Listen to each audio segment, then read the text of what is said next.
Deep within the marble heart of Istanbul, in the ethereal glow of the Hagia Sophia, there is a mystery etched into a second-floor parapet. For nearly 1,000 years, it went unnoticed by the millions who passed through this sacred space: emperors, patriarchs, sultans, and tourists. It is a simple, faint scratching in the stone, almost lost to the wear of ages. It is not in Greek, the language of the Byzantine Empire, that built this marvel, nor is it in the elegant Arabic of the Ottomans, who later prayed here. The script is angular, primal, carved with the tip of a knife by a bored soldier a long, long way from home. The inscription simply reads, Halfdan var her. Halfdan was here. This small act of graffiti, this ancient Nordic tag, poses a profound question. How did a Viking, a man from the cold and misty north, find himself standing guard in the most magnificent cathedral in all of Christendom, with enough downtime to carve his name for eternity? His journey, and the journey of the thousands like him who would follow, is one of the great epics of the medieval world. It's a story that begins not in the golden city of Constantinople, but in a world of ice and wood and iron. I'm glad you're here. Wishing you peace, rest, and maybe a little historical inspiration before sleep. Take a moment to like the video and subscribe, but only if you genuinely enjoy what I do here. As we settle in for tonight's story, I'd love to know where you're listening from and what time it is for you. It's a wonderful thought to imagine us all, scattered across the globe, sharing this quiet moment together. The world that spawned Halfdan and his kin was not one of sprawling empires or glittering cities. Late 8th century Scandinavia was a fragmented tapestry of fjords, forests, and remote farmsteads. A land governed by the rhythm of long, dark winters and brief, brilliant summers. Picture a landscape carved by ancient glaciers, where mountains plunge dramatically into the cold, dark waters of the sea, and the air smells of salt and pine. Life here was lived on the edge, a constant negotiation with a beautiful but unforgiving environment. Society was not organized into nations as we would understand them, but into a patchwork of clans and petty kingdoms, each led by a chieftain or jarl, whose authority rested on his martial prowess, his generosity, and the fierce loyalty of his followers. The Longhouse was the center of this world, a great smoky hall of timber where stories were told, alliances were forged over horns of mead, and the warmth of the central hearth held the crushing winter cold at bay. It was a world bound by a complex code of honor, where a man's reputation was his most valuable possession, and an insult could easily be answered with the sharp edge of an axe. For centuries, these northern peoples had been relatively self-contained, farming thin soil, fishing the abundant seas, and trading for necessities. But something changed as the 8th century bled into the 9th. A restless energy began to build, a pressure that would soon erupt outwards and change the course of European history. This eruption, which we now call the Viking Age, wasn't caused by a single event, but by a perfect storm of converging factors. The most straightforward explanation, the one long favored by historians, is a simple matter of demographics and geography. The Scandinavian homelands, particularly the fjord-riven coast of Norway, had a finite amount of arable land. As generations passed and populations grew, a critical point was reached. A farmer's land could only be divided so many times before the plots became too small to sustain a family. Under their system of inheritance, the eldest son often received the family farm, leaving his younger brothers with a stark choice: resign themselves to a life of dependency or seek their fortune elsewhere. For ambitious, proud young men raised on tales of heroic deeds, the choice was simple. The sea was their only frontier. This internal pressure was amplified by political shifts. Across Scandinavia, powerful and ambitious kings began the slow, violent process of consolidating their power. Men like Harald Fairhair in Norway sought to unify the scattered jarldoms under their singular rule, imposing taxes and demanding fealty from chieftains who had known only independence. For many fiercely autonomous communities, this was an intolerable imposition. Rather than bend the knee to a new king, many chose to take to their ships, seeking new lands to settle or new lords to serve, lords who would pay them for their loyalty rather than demand it as a tax. They became, in essence, political and economic refugees, but refugees armed with some of the most advanced technology of their day. The Viking longship was the key that unlocked the world for them. It was a masterpiece of naval engineering, a symphony of overlapping oak planks, both strong and flexible. Its elegant, symmetrical design and the addition of a large square sail gave it the power to cross open oceans, while its shallow draft allowed it to penetrate deep into continents by navigating rivers where no other ocean-going vessel could sail. It was both a troop transport and an assault vehicle, capable of appearing as if from nowhere on a placid shoreline or a riverbank far from the coast, disgorging a torrent of warriors before melting away just as quickly. Yet there remains a deep and fascinating debate among historians about this outward explosion, a mystery that simple explanations of land hunger and politics don't fully satisfy. Was it truly overpopulation? Archaeological evidence from the period doesn't always show a society at its absolute Malthusian limit. Instead, some scholars propose a theory of relative deprivation.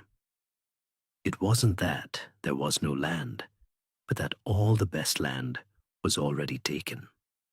The remaining options were marginal and unappealing, making the potential rewards of a voyage abroad seem infinitely more attractive. A young man might not have been starving, but he could see a clear ceiling to his ambitions at home.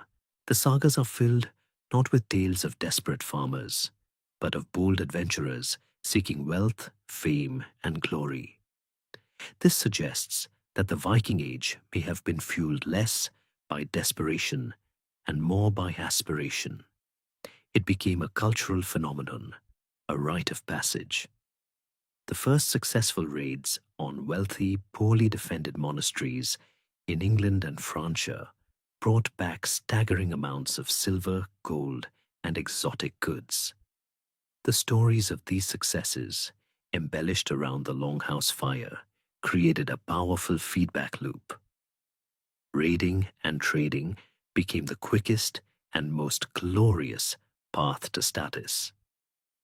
A man left not because he had to, but because it was how he became a name worth remembering. In this view, the Viking Age was less a migration and more of a continent-wide get-rich-quick scheme, an ancient gold rush with axes instead of pickaxes. And so, all across that northern landscape, a generation of young men like Halfdan stood on rocky shores, looking out at the grey sea, not with fear, but with a sense of boundless opportunity. The world was waiting, full of riches, and they had the ships and the will to go and take it. Their first great path of opportunity would not lead them west towards England, but south and east, into the vast unknown network of rivers that snaked through the dark forests of the continent. The journey began not with a grand fleet, but with a handful of ships, their dragon-headed prows slicing through the calm waters of the Baltic Sea. Leaving the familiar fjords and the scent of home behind, these voyagers pushed eastward, a direction they called Osterwege, the East Way. Their destination was not a specific place, at first, but a direction of opportunity. They sailed into the Gulf of Finland, a vast and shallow expanse of grey water, until they reached the mouth of a river, the Neva. Here, the world changed. The boundless horizon of the open sea was replaced by the dense, claustrophobic embrace of the forest. This was the entrance to a continent-spanning network of waterways, a liquid highway that promised passage to the rich, warm lands of the south. Their longships, so magnificent on the ocean, now became intimate vessels for navigating this wilderness. The rhythmic creak of oars, the dip and splash of the blades, the calls of the helmsman. These sounds replaced the crashing of waves, becoming the monotonous percussion of their new life. This was a journey of immense toil. The rivers did not form a single, convenient path. They were a tangled web, and moving between them required one of the most physically demanding feats of the age, portage. When a river ended or became impassable due to rapids, the crew would haul their ship, a vessel weighing several tons, out of the water. They would fell trees, fashioning them into rollers, and then, with ropes over their shoulders and muscles straining to their limits, they would drag their ship overland for miles through muddy tracks and dense forest, pursued by clouds of biting insects in the summer heat. It was grueling, back-breaking work that could last for days, a testament to their incredible determination and physical strength. Once they reached the next navigable river, the ship would be slid back into the water, and the slow, arduous process of rowing and sailing would begin anew. Down the Volkhov, into Lake Ilmen, then down the Lovat, with another portage to the headwaters of the Great Dnieper, or further east, a longer and more complex series of carries to reach the mighty Volga. Each route offered a different prize. The Volga snaked its way southeast to the Caspian Sea, opening a trade route to the silver mines of the Abbasid Caliphate in Baghdad. The Dnieper flowed directly south through a series of treacherous rapids, eventually emptying into the Black Sea and pointing the way towards the ultimate prize, Constantinople, which the Norsemen knew as Miklagard, the great city. These men were not explorers in the romantic sense. They were businessmen, and their business was a brutal form of commerce. The forests they passed through were teeming with life, and the most valuable commodity was fur, the pelts of sable, marten, beaver, and black fox. This was the soft gold of the north, highly prized in the markets of the Caliphate and the Empire. They also traded in honey, wax, and amber. And in the darkest chapter of this enterprise, they traded in human beings. The Slavic and Finnic tribes who inhabited these lands became their prey. The Norsemen would raid villages, taking captives to be sold as slaves. Sakaliba, as they were known in the Arabic sources, in the markets of the south. But they were pragmatic. Raiding was not always the most profitable long-term strategy. Along the river routes, they established small, fortified outposts, Gardar, at strategic points like Aldegya, which became their first major base of operations. From these forts, they began to exert control over the surrounding tribes, demanding tribute in place of outright raiding. It was, in effect, a protection racket on a continental scale, a village that paid its tribute of furs, food, and silver would be left in peace. A village that refused would be taught the meaning of terror. Here in the endless forests and along the muddy riverbanks of Eastern Europe, a profound historical mystery begins to unfold, a debate that has raged for centuries. Who exactly were these people?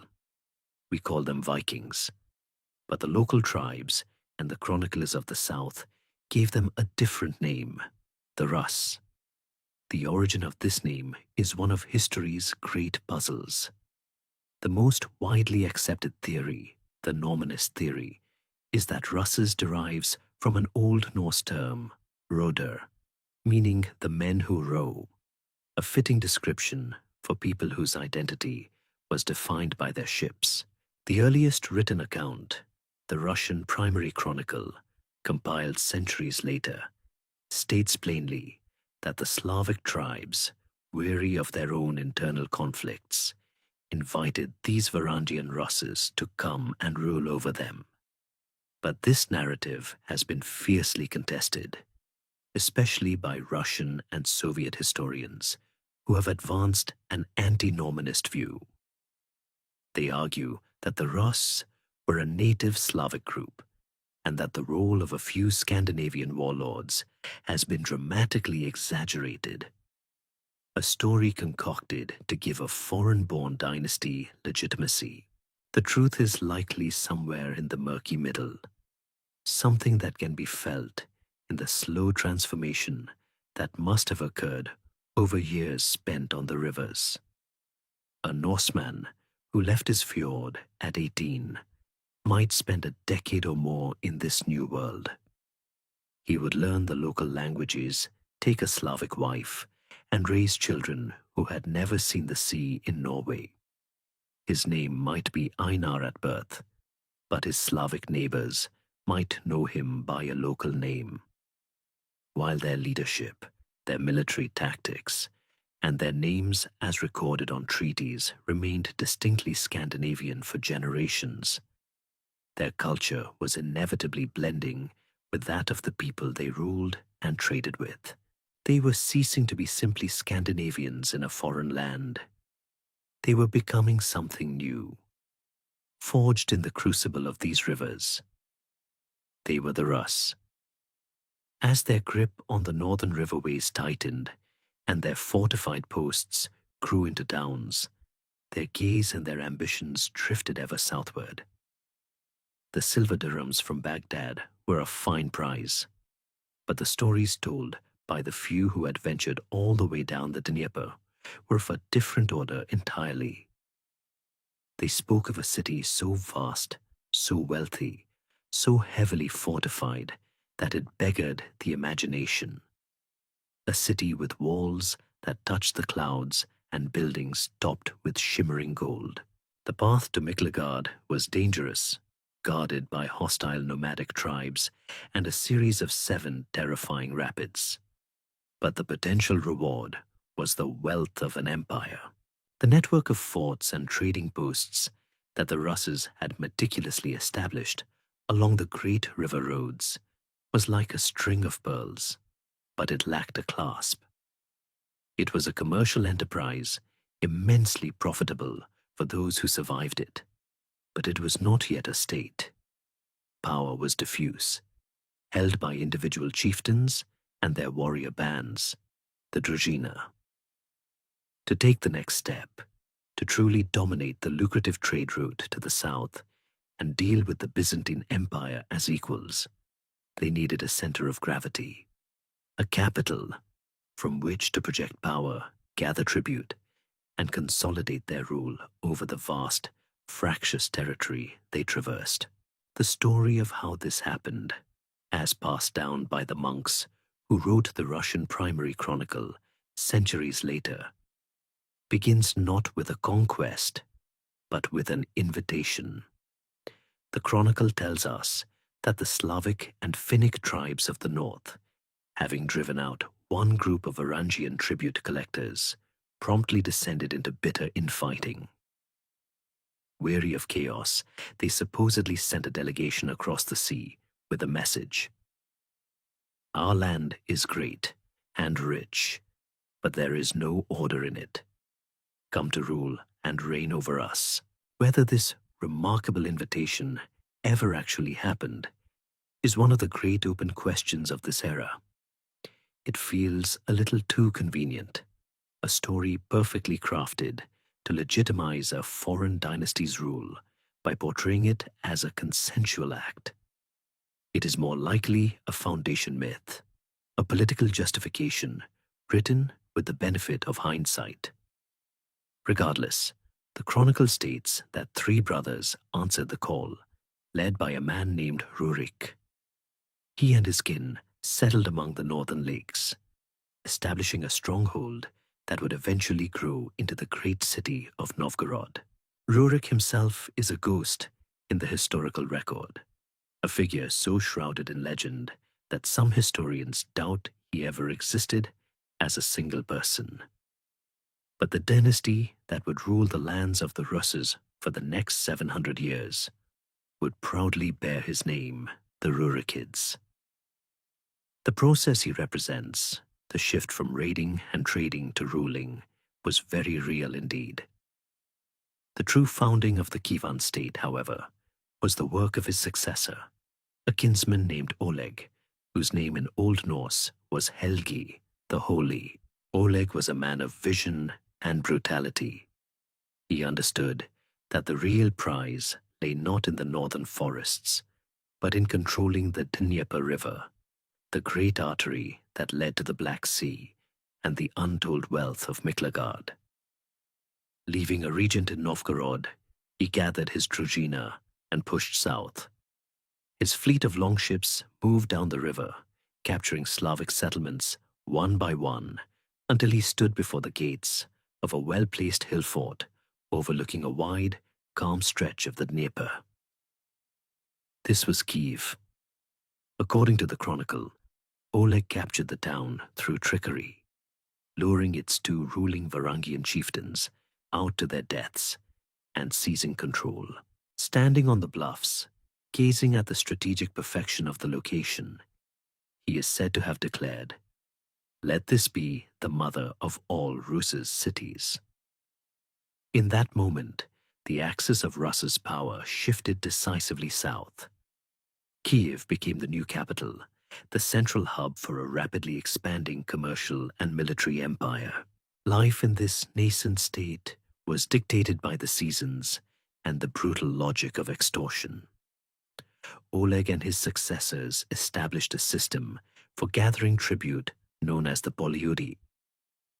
When the rivers froze over in late autumn, the prince and his heavily armed retinue would leave Kiev and begin a months-long circuit of their subject lands. They moved from tribe to tribe, the Drevlians, the Dregovichs, the Radomichs, demanding their annual payment. This was not a polite affair of tax collectors with ledgers. This was a force of several hundred of the most formidable warriors of the age descending upon a small village.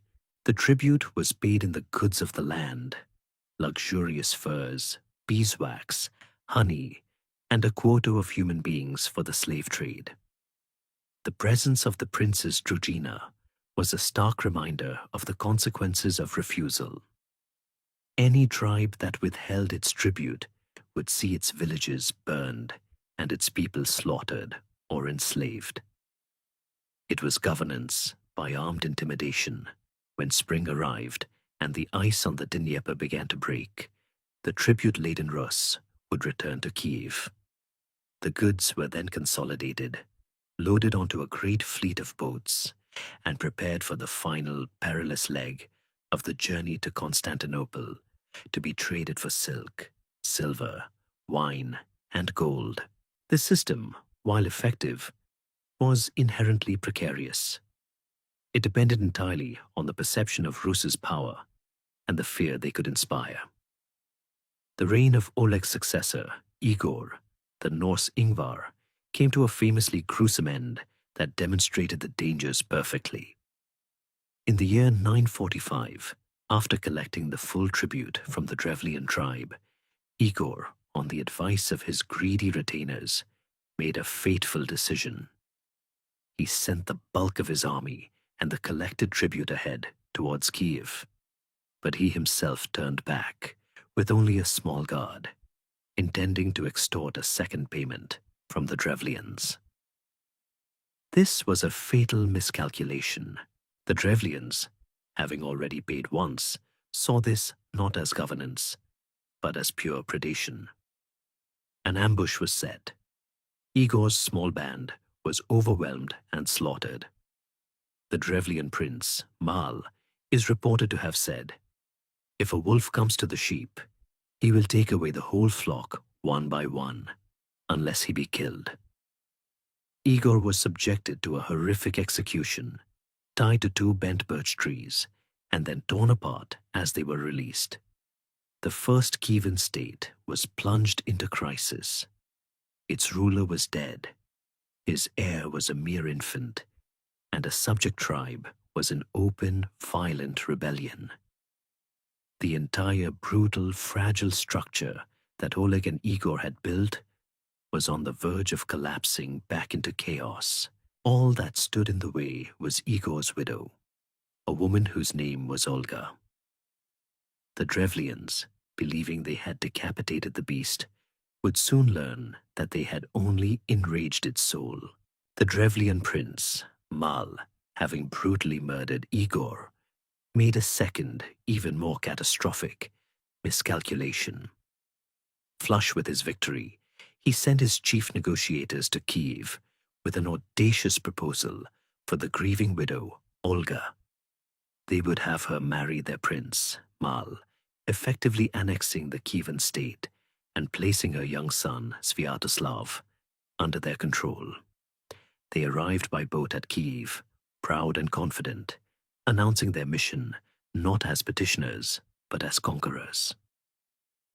Olga, showing a mask of demure acceptance, greeted them with unnerving kindness. "Your proposal is pleasing to me," she said, her voice soft. "Indeed, my husband cannot rise from the dead, but I desire to honor you tomorrow in the presence of my people. Go now to your boat, and when my people come for you in the morning, say that you will not walk, but that they must carry you in your boat." The Drevlians, puffed up with arrogance, readily agreed to this strange demand for honor.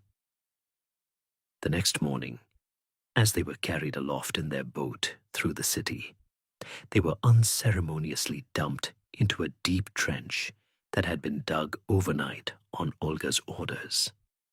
As they struggled in the pit, Olga leaned over the edge and asked them, "Is this honor to your liking?" She then had them buried alive. This was only the beginning.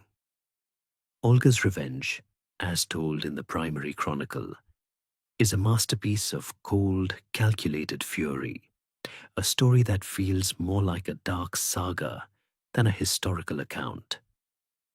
She sent word to the Drevlians that she would accept their proposal, but required that they send their most distinguished men to escort her. A delegation of the Drevlian tribal elders and chieftains duly arrived. Again, Olga greeted them with a placid smile, inviting them to refresh themselves in a bathhouse after their long journey. Once the Drevlians were inside, her soldiers barred the doors, piled wood against the walls, and burned the entire delegation to death. Still, her vengeance was not complete. She traveled to the Drevlian lands, announcing that she would hold a funeral feast at the site of her husband's death and inviting his murderers to attend. As the Drevlians drank heavily, mourning their own dead chieftains and toasting their brief victory, Olga's soldiers, who had remained sober, fell upon them. The chronicle claims 5,000 were cut down in the drunken slaughter. Finally, she laid siege to their capital, Iskorostan. When the city still would not fall, she offered a deceptively merciful peace, asking only for a small tribute: 3 pigeons and 3 sparrows from each house. The exhausted citizens gladly complied. Olga then ordered her soldiers to tie a piece of sulfur-bound cloth to the leg of each bird. At nightfall, the birds were released. They flew back to their nests in the eaves and thatches of the city's wooden houses, setting the entire capital ablaze. Those who fled the inferno were captured, slaughtered, or enslaved. While the literal truth of these theatrical horrors is doubtful, the story powerfully illustrates a historical reality. Olga's response to her husband's murder was not just personal, it was political. She spent the next years engaged in a ruthless campaign to utterly crush the Drevlian rebellion and systematically dismantle their tribal autonomy. Where her husband's tribute system had been a chaotic and personal shakedown, Olga instituted the first administrative reforms, establishing fixed tribute collection centers called pogosti, with set quotas and schedules. She transformed governance by raid into a predictable, bureaucratic system of taxation. Her brutal, legendary revenge served as a terrifying warning to all other subject tribes. The Kievan state was not a temporary coalition of warriors. It was a permanent power, and the price for defiance was utter annihilation. With the home front pacified and the state's foundation secured with blood and terror, the Russes could once again turn their gaze south. Their relationship with the Byzantine Empire had always been a volatile mix of awe and aggression. The first great shock had come decades earlier, in 860. While the Byzantine Emperor, Michael III, and his main army were campaigning against the Arabs in the east, a fleet of some 200 Rose's longships had suddenly appeared at the mouth of the Bosphorus. With the capital almost undefended, the Russes ran riot in the suburbs, pillaging monasteries, slaughtering civilians, and creating a wave of apocalyptic panic within the city walls. To the sophisticated Byzantines, these Rose, as they called them, were a demonic, unknown people who had appeared as if from the depths of hell. The raid eventually withdrew, but it was a profound psychological blow. The empire was now aware of a formidable and unpredictable new power to its north. This pattern of raid followed by treaty defined their interactions.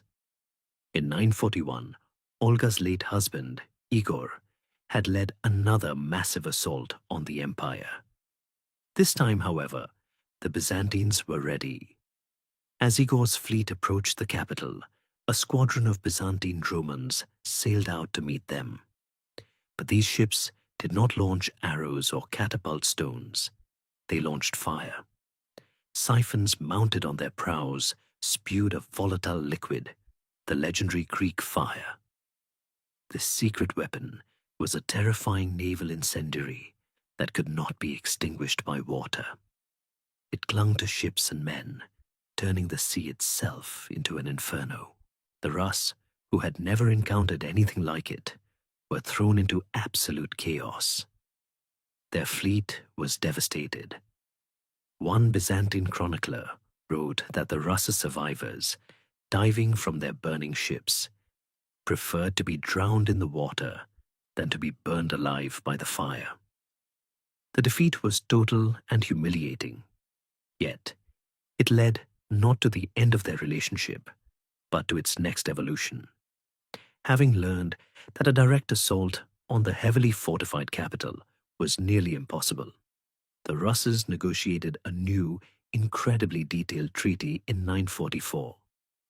This document, preserved in the Chronicle, laid out the complex rules of engagement. It specified trade rights, legal codes for Rus's merchants living in Constantinople, and most importantly, clauses that obligated the Russes to provide military assistance to the emperor upon request. The lesson was clear. Hammering on the Golden Gates was a risky business, but the threat of that hammer was a powerful diplomatic tool. The Russes had arrived. They were no longer just northern pirates. They were a force the emperor had to buy off, negotiate with, and when necessary, hire. They were on the verge of moving from being a threat outside the gates to becoming the gods within. The Kievan state, forged in the crucible of Olga's violent consolidation, was now a formidable power. Her son, Sviatoslav, was a warrior in the old pagan mold, spending his reign in a whirlwind of relentless campaigning. But it was her grandson, Vladimir, who would preside over the next great transformation. Meanwhile, hundreds of miles to the south, the Byzantine Empire was entering a period of profound crisis that would, by a stroke of fate, permanently intertwine the destiny of the Rus with that of the Romans. The man at the center of this storm was a young, unproven emperor named Basil II. He had inherited the throne as a child, and for years had been overshadowed by powerful regents and generals. To the entrenched military aristocracy of the empire, he seemed little more than a dissolute playboy, a figurehead to be manipulated. They had profoundly underestimated him. Basil possessed a core of iron will, and he was determined to be a ruler in fact, not just in name. This ambition set him on a collision course with the most powerful men in the empire. The threat came from the Anatolian heartland, the vast peninsula that is now modern Turkey. This region was the primary recruiting ground for the Byzantine army and was dominated by a few immensely wealthy and powerful aristocratic families. They commanded the personal loyalty of their soldiers, ruled their vast estates like kings, and saw the emperor in faraway Constantinople as a rival. Two men stood above all others, Bardas Skleros and Bardas Phokas. In 976, Skleros rose in open rebellion, declared himself emperor, and quickly conquered most of Anatolia. Basil, lacking a reliable army of his own, was forced to turn to the rebels' chief rival, Bardas Phokas, to put him down. Phokas, a brilliant and ruthless commander, succeeded, defeating Skleros and sending him into exile. But in doing so, Basil had merely traded one existential threat for another. Phokas, now the undisputed master of the Eastern armies, and seeing the emperor's weakness, decided to take the throne for himself. In 987, he too declared himself emperor. The situation was now even more dire.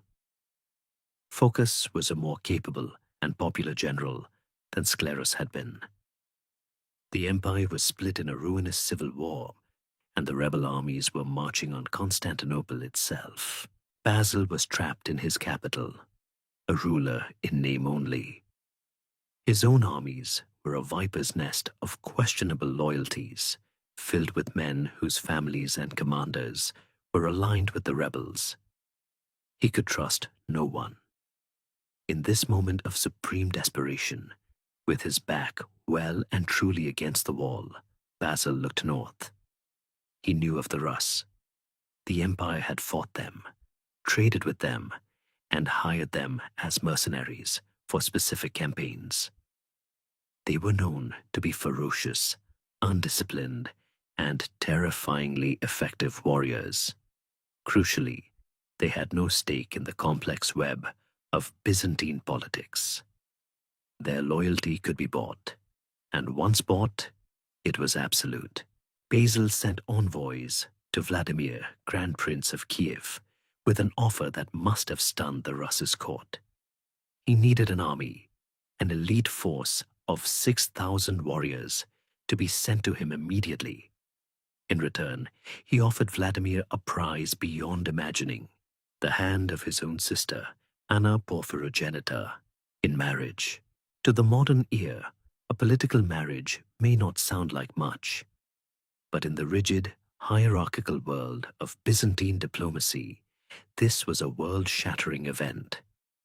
Anna was Porphyrogenita, born in the purple, meaning she was not just any princess, but the daughter of a reigning emperor, born in a special purple-tiled chamber of the Great Palace.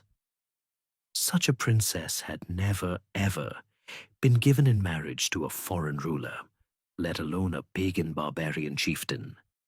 It was a violation of centuries of tradition, a move so radical that it signaled the sheer terror and desperation of Basil's position.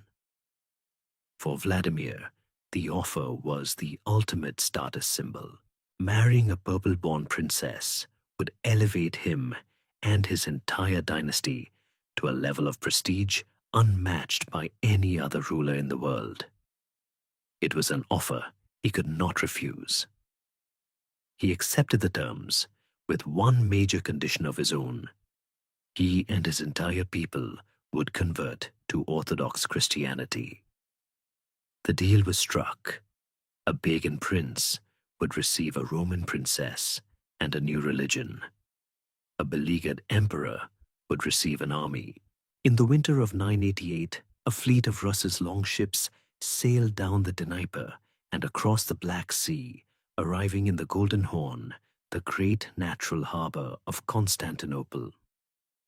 The 6,000 warriors who disembarked were a shocking sight in the sophisticated, silk-clad capital.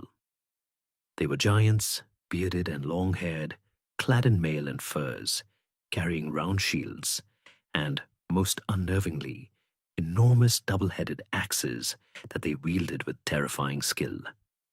They were the physical embodiment of raw northern power. Basil wasted no time in unleashing his new weapon. He ferried the Rus, now officially in his employ, across the Bosphorus at night. They fell upon the unsuspecting rebel camp at Chrysopolis in a surprise attack, slaughtering them in their sleep.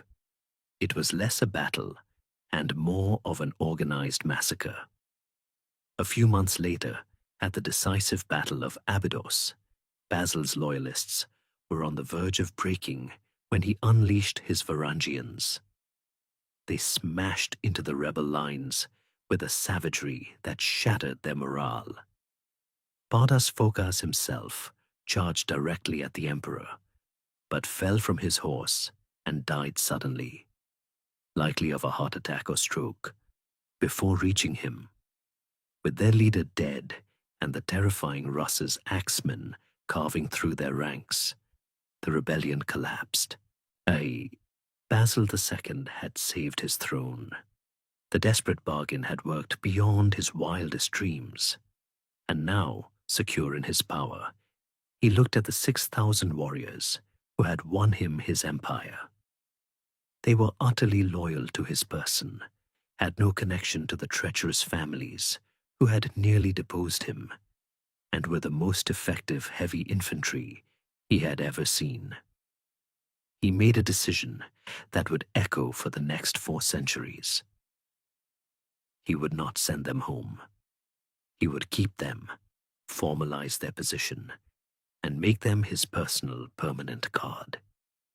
In the bloody aftermath of a civil war, a group of mercenaries hired in a moment of panic was institutionalized. The Varangian Guard was born, with the rebellion crushed and his throne secured by foreign axes. Basil II fundamentally reshaped the security of the imperial office. The 6,000 Rus's warriors were not just kept in his employ. They were elevated, becoming a new, permanent, and elite branch of the imperial household guards. The Tagma on Varangun, the Tagma of the Varangians. Their primary function was simple and absolute: to ensure the personal safety of the emperor.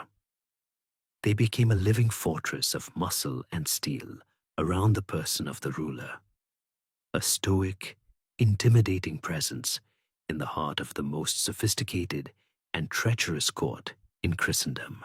Imagine the scene within the great palace of Constantinople, a sprawling, labyrinthine city within a city. Amidst the whispering eunuchs, the silk-robed courtiers, and the scheming aristocrats playing their games of influence, now stood these northern giants.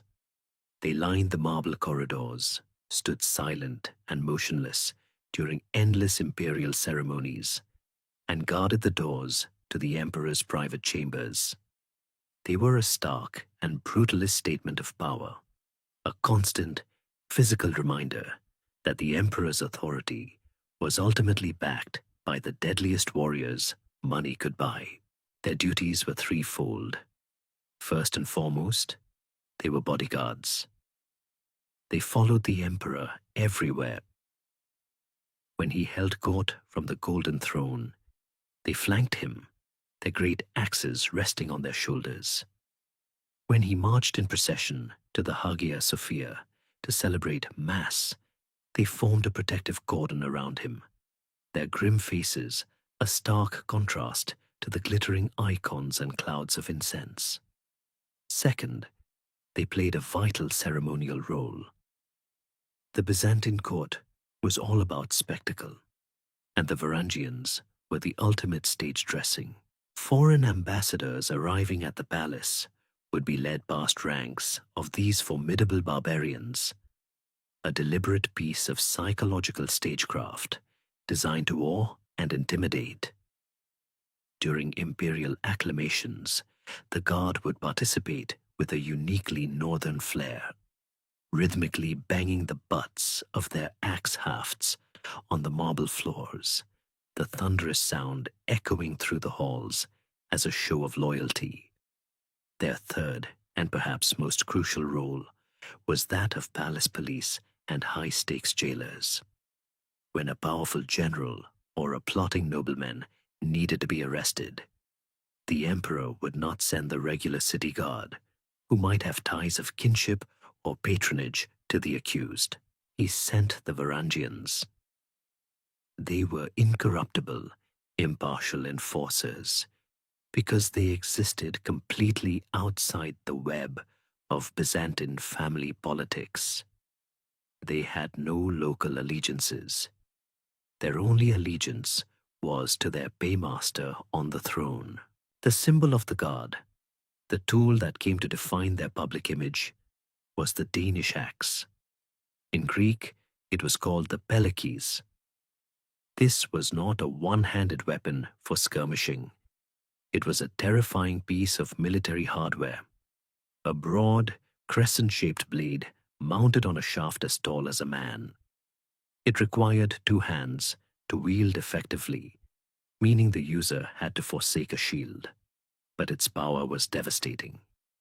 A strong Varangian could cleave through a helmet and the skull beneath it, sever a limb in a single stroke. Or even, as contemporary accounts claim, cut down a knight's armored horse. This axe became so synonymous with the guard that Byzantine writers often simply referred to them as the pelekiphoroi, the axe-bearers. The image of the emperor, God's regent on earth, being guarded by axe-wielding barbarians, was a paradox that perfectly encapsulated their unique position. This brings us to the central mystery of the Varangian Guard. How was the fierce, unwavering loyalty of a purely mercenary force maintained not just for a single campaign or a single reign, but for centuries? The most obvious answer, of course, is gold. The Varangians were paid an astronomical salary, far more than any native Byzantine soldier. They had first pick of the plunder on campaign, and as we shall see, they even had the contractual right to loot the palace treasury upon an emperor's death. This immense wealth was a powerful incentive. But money alone cannot fully explain a loyalty that held fast through coups, disasters, and the reigns of both brilliant and incompetent emperors. The loyalty was also built on a foundation of immense prestige. For a young man from the harsh landscapes of Scandinavia or the forests of the Rose to be accepted into the Varangian Guard was to have won life's lottery. It was the single greatest martial achievement possible, a career path that guaranteed not only wealth, but legendary status. To serve the Emperor of Constantinople, the successor to the Caesars, was to stand at the very center of the civilized world. Furthermore, their status as foreigners was not a weakness, but the key to their reliability. They were socially and politically isolated within Constantinople. They had no path to land ownership, no way to marry into the aristocracy, no hope of becoming a general or a politician. Their entire existence, their wealth, their safety, their status, depended entirely and exclusively on the well-being of the one man who employed them, the emperor. Betraying him would mean not just losing a job, but becoming a stateless outlaw in a hostile empire. This shared, precarious position fostered a powerful esprit de corps. The Guard became a brotherhood, a self-policing institution whose most valuable asset was its collective reputation for unbreakable loyalty. This reputation was their brand, and they protected it fiercely. A new recruit from the north wasn't just joining an army. He was being inducted into a tradition, an ethos of fidelity that had become legendary. The oath he swore was not to an abstract state, but a deeply personal Germanic oath of fealty to the man on the throne. And so, the desperate bargain Basil II had made in a moment of crisis was transformed into a permanent, stable, and surprisingly resilient institution. A wall of axes and oaths that would protect the heart of the empire for generations to come. The Varangian Guard, with its promise of immense wealth and martial glory, quickly became a powerful magnet for the dispossessed and ambitious youth of Northern Europe. It was a meritocracy of violence, where a strong sword arm and a sharp mind could elevate a man far beyond the station of his birth. It was the perfect destination for the younger sons of chieftains with no land to inherit, or for political exiles who had lost everything at home. Of all the thousands who made the long journey down the river road to seek service in Miklagard, one man's story stands above all others. A career so spectacular that it became the archetypal Varangian saga. His name was Harald Sigurdsson, a man history would come to know as Harald Hardrada, the Hard Ruler. His life was proof that the Guard was not just a career, but a potential pathway to a throne. Harald's story begins in the bloody chaos of a dynastic struggle. In the year 1030, at the Battle of Stiklestad, his half-brother, King Olaf II of Norway, was killed trying to reclaim his kingdom from the Danish king Knut the Great. Harald, a mere 15-year-old at the time, fought fiercely at his brother's side and was badly wounded. With the battle lost and his king dead, the young prince became a fugitive in his own land. He was forced to flee, escaping eastward into the snowy forests of Sweden and then deeper into the sprawling, familiar territory of the Kievan Rus. He found refuge at the court of the Grand Prince, Yaroslav the Wise, whose wife was a distant relative of Harald's. For a few years, the exiled prince served in Yaroslav's army, honing his skills as a warrior and commander. But he knew that service in Kyiv was a dead end.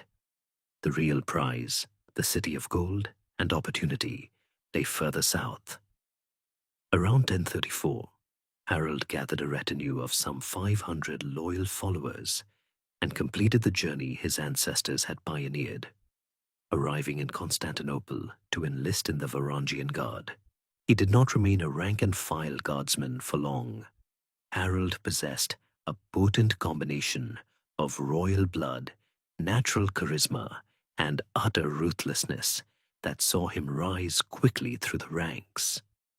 The sagas that record his life, written down centuries later, are a breathless account of heroic exploits. He was first sent to clear the Mediterranean of Arab pirates, a task he performed with brutal efficiency. He then campaigned in the mountainous interior of Anatolia, pushing back the enemies of the empire on the eastern frontier. His service caught the eye of Emperor Michael IV, and Harold became a trusted commander in the brutal campaigns to suppress the Bulgarian uprising in the Balkans. It was here he first earned a reputation for both tactical brilliance and terrifying ferocity. His greatest renown, however, was won in Sicily, as part of a major Byzantine expedition under the celebrated General George Maniakes to reconquer the island from its Saracen rulers. In the heat and dust of the Sicilian countryside, Harold and his Varangians were the shock troops, the tip of the spear, consistently breaking the enemy lines and leading the capture of several key cities. Throughout these years of constant warfare, Harold was not just earning glory. He was amassing a fortune on a scale that was almost unimaginable in his native Norway.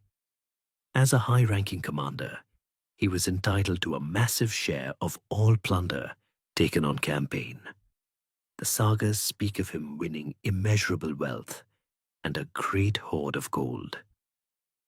Being a shrewd operator, Harold did not keep his treasure with him in Constantinople, where the political winds could change in an instant.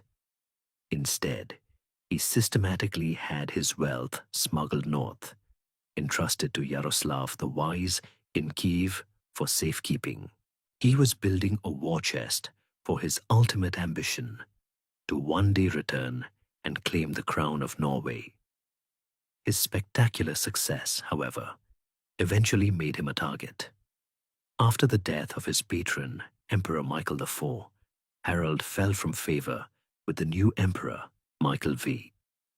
The official reasons are obscure, but the sagas spin a tale of courtly intrigue, accusing him of misappropriating imperial funds, or, more romantically, of becoming entangled with the powerful Empress Zoe. Whatever the cause, the empire's greatest mercenary captain was arrested and thrown into a palace dungeon. His imprisonment was short-lived. In 1042, a popular uprising erupted in Constantinople against the deeply unpopular Michael V. During the chaos, Harold and his Varangian loyalists either escaped or were released from prison. They immediately joined the revolt, becoming the armed fist of the rebellion. The Norse sagas, never once to miss a dramatic opportunity, place Harold at the very center of the climax, claiming that it was he who personally led the charge into the palace and blinded the deposed emperor with his own hands. While this is likely a heroic embellishment, Byzantine sources confirm the guards' involvement in the coup, but don't name Harold. It cemented his legend. With the old emperor deposed and a new regime in power, Harold, now a celebrated hero, requested permission to leave the guard and return home. His request was finally granted. He traveled back to Kiev, where he was reunited with his vast treasure. He left the south a penniless exile. He returned as one of the richest men in the northern world. He used his Byzantine gold to fund a massive army, married Yaroslav's daughter, and sailed back to Norway. His arrival, backed by a veteran army and an immense fortune, forced his nephew, the reigning king, to accept him as co-ruler. A year later, the king died, and Harald Hardrada became the sole king of Norway. His incredible journey, from fugitive prince to Varangian captain to Norwegian king became the ultimate recruiting poster for the god, a legend that would inspire northerners for generations to follow the path of the Axemen to the golden city of Miklagard. The spectacular career of Harald Hardrada demonstrates the path to individual glory, but his story is just one thread in the much larger tapestry of the Varangian Guard's military service. While a contingent always remained in Constantinople to guard the emperor's person, the bulk of the guard was a deployable elite field unit, the iron core of the Byzantine campaign armies. They were not just ceremonial axe-bearers for palace pageantry. They were the empire's ultimate problem solvers, sent to the bloodiest frontiers to face the most dangerous foes. Their deployment on the battlefield represented a fascinating counterpoint to traditional Byzantine military philosophy. For centuries, the Romans had cultivated a highly sophisticated and cautious art of war. Their military manuals, or tactica, emphasized maneuver, logistics, skirmishing, and psychological warfare. The ideal Byzantine victory was won without a major battle, by outsmarting and outlasting an opponent. Brute force, head-on assaults were seen as crude, costly, and a sign of poor generalship. The Varangians, however, were the living embodiment of the head-on assault. They were the sledgehammer in the emperor's otherwise surgical toolkit. Their primary operational area for much of the 11th century was on the northern and eastern frontiers, a violent and ever-shifting landscape. To the north, along the Danube River, they faced the Pechenegs, a nomadic Turkic people who were masters of steppe warfare. A Pecheneg army was a terrifying whirlwind of horse archers. They refused to engage in set-piece battles, instead swarming around their enemy, peppering them with arrows from all sides, feigning retreats to lure their opponents into traps, and then melting away back into the vast grasslands. For most infantry, this was a psychologically shattering experience. But the Varangians were different. Their heavy mail armor offered good protection from the endless hail of arrows, and their northern discipline gave them the fortitude to stand firm under pressure. They would form a dense shield wall, a bristling rampart of wood and steel, from which their great axes could project. While the Byzantine cavalry skirmished with the Pecheneg horsemen on the flanks, the Varangian line would hold the center, an immovable anchor against which the nomadic tide would break. In the east, they faced different challenges. In the rugged mountains of Armenia and Georgia, they fought local princes and Arab emirs in grueling campaigns of siege warfare and brutal mountain combat. Here, their role was often to lead the assault on fortified positions, their raw aggression and heavy axes perfectly suited for the bloody work of storming a castle wall or breaking down a city gate. After Basil II completed his final, brutal conquest of the Bulgarian Empire, it was the Varangians who were stationed in the key fortresses, their loyalty and fearsome reputation helping to solidify imperial control over a hostile and newly conquered population. It was also in the east that they would face the enemy that would ultimately define the fate of the empire, the Seljuk Turks. Like the Pechenegs, the Seljuks were masters of horse archery, but they were more numerous, more organized, and driven by the potent combination of nomadic expansion and religious fervor. As the first waves of Seljuk raiders began to probe the Byzantine defenses in Anatolia, the Varangian Guard became the army's essential bulwark. Their unwavering nerve and ability to hold a position to the last man were invaluable assets against an enemy whose entire strategy was based on shattering their opponent's morale. This raises a fascinating question about the Guards' role in the broader Byzantine military. Did the introduction of this uniquely aggressive, head-on fighting force fundamentally change the way the Byzantines waged war?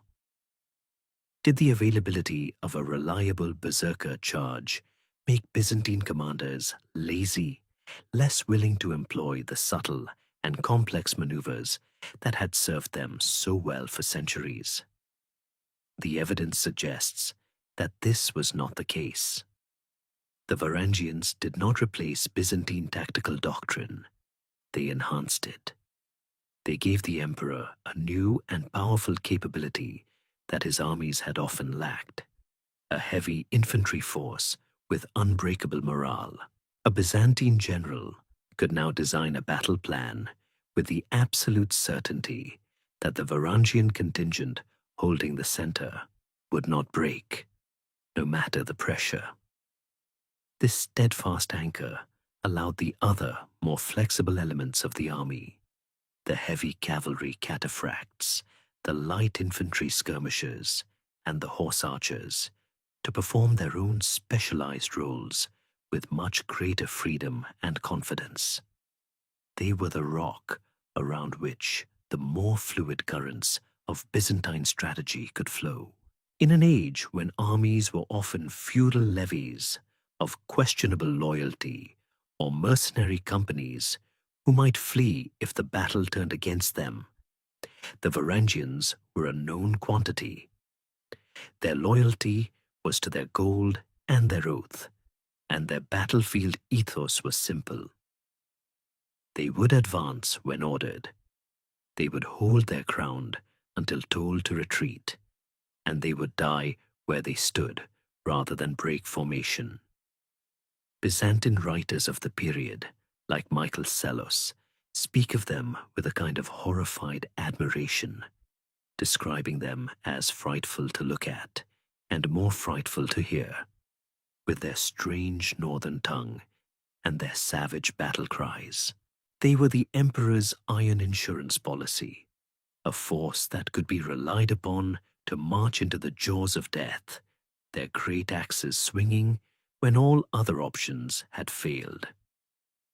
This fearsome reputation, forged in the Balkans and on the dusty plains of Anatolia, would next be tested in a completely different theater of war: the sun-drenched islands and coastlines of the Mediterranean. While the Varangian Guard was proving its worth in the endless forests and dusty plains of the east, another contingent was dispatched to a completely different world. This was the complex, sun-drenched, and perpetually chaotic theater of southern Italy. Since the fall of the Western Roman Empire, Italy had been a fractured land, a battleground for competing powers. By the 11th century, the Byzantine Empire still clung to territories in the south, a region they called the Catapenate of Italy. But their hold was precarious, challenged by resentful Lombard princes, the German Holy Roman emperors to the north, and the powerful Saracen emirate that controlled the wealthy island of Sicily. Into this volatile mix, a new and disruptive element had recently arrived: small roving bands of Norman mercenaries from France, land-hungry adventurers who sold their swords to the highest bidder. In 1038, the empire decided to launch its last great offensive in the west, an ambitious campaign to reconquer Sicily.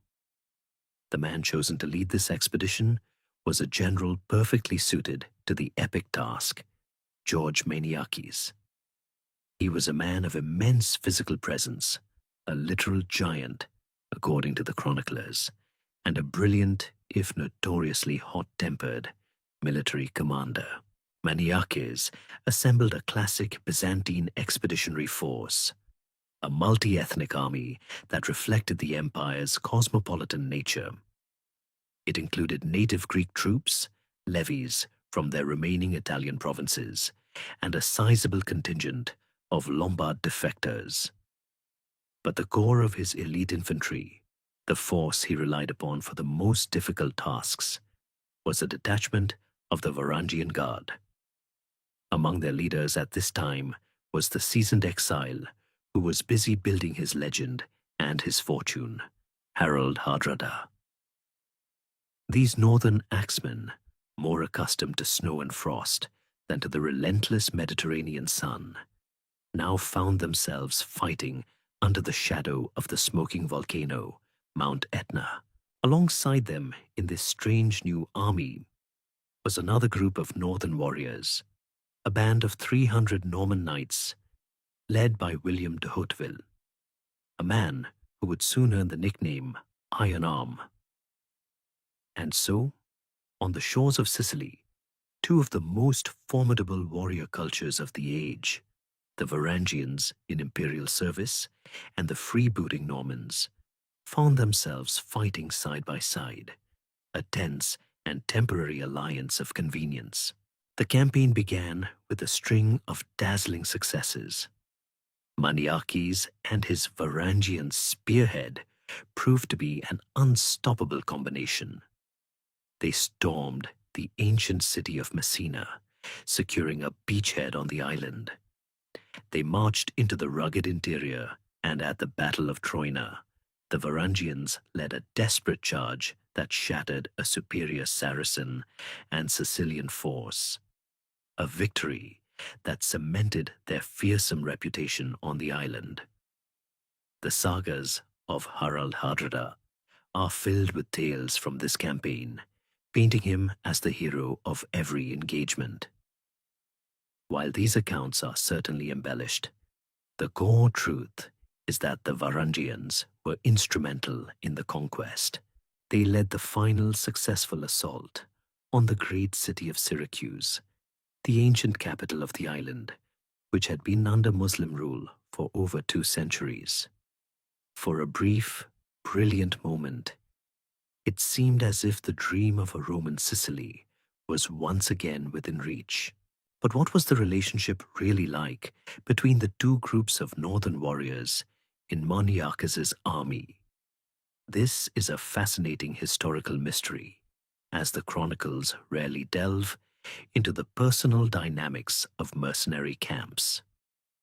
The Varangians and the Normans were, in a sense, distant cousins, both heirs to the Viking tradition. Yet their circumstances were worlds apart.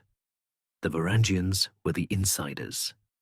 They were an established elite institution, sworn directly to the emperor and enjoying immense pay and prestige. They saw themselves as the rightful heirs to a long and glorious tradition of service. The Normans were the outsiders. They were newcomers, scrappy freelancers, fighting not for an oath to a distant emperor, but for immediate plunder and the hope of carving out a piece of land for themselves. It is likely their relationship was defined by a tense professional rivalry. They were competitors for the glory, the plunder, and the favor of their Byzantine commanders. We can imagine a camp filled with grudging respect for each other's fighting prowess, but also with cultural friction and mutual suspicion. To the Varangians, the Normans were probably seen as uncouth upstarts. To the Normans, the Varangians may have seemed like pampered house troops, too comfortable in their gilded imperial cage. This simmering rivalry and the inherent fragility of the multi-ethnic army were exposed when the campaign began to unravel. George Maniakes, for all his brilliance on the battlefield, was arrogant and politically inept. He publicly insulted the commander of the fleet, a high-ranking court eunuch who subsequently sailed back to Constantinople and began plotting against him. Maniakes also alienated his Lombard and Norman mercenaries by distributing the captured booty unfairly. Feeling cheated, William Ironarm and his Normans abandoned the campaign and returned to the Italian mainland, where they promptly switched from hired muscle to conquerors in their own right, seizing Byzantine towns for themselves. Soon after, due to the machinations at court, Maniakes himself was arrested and recalled to the capital in chains. Without his leadership, the Sicilian expedition fell apart.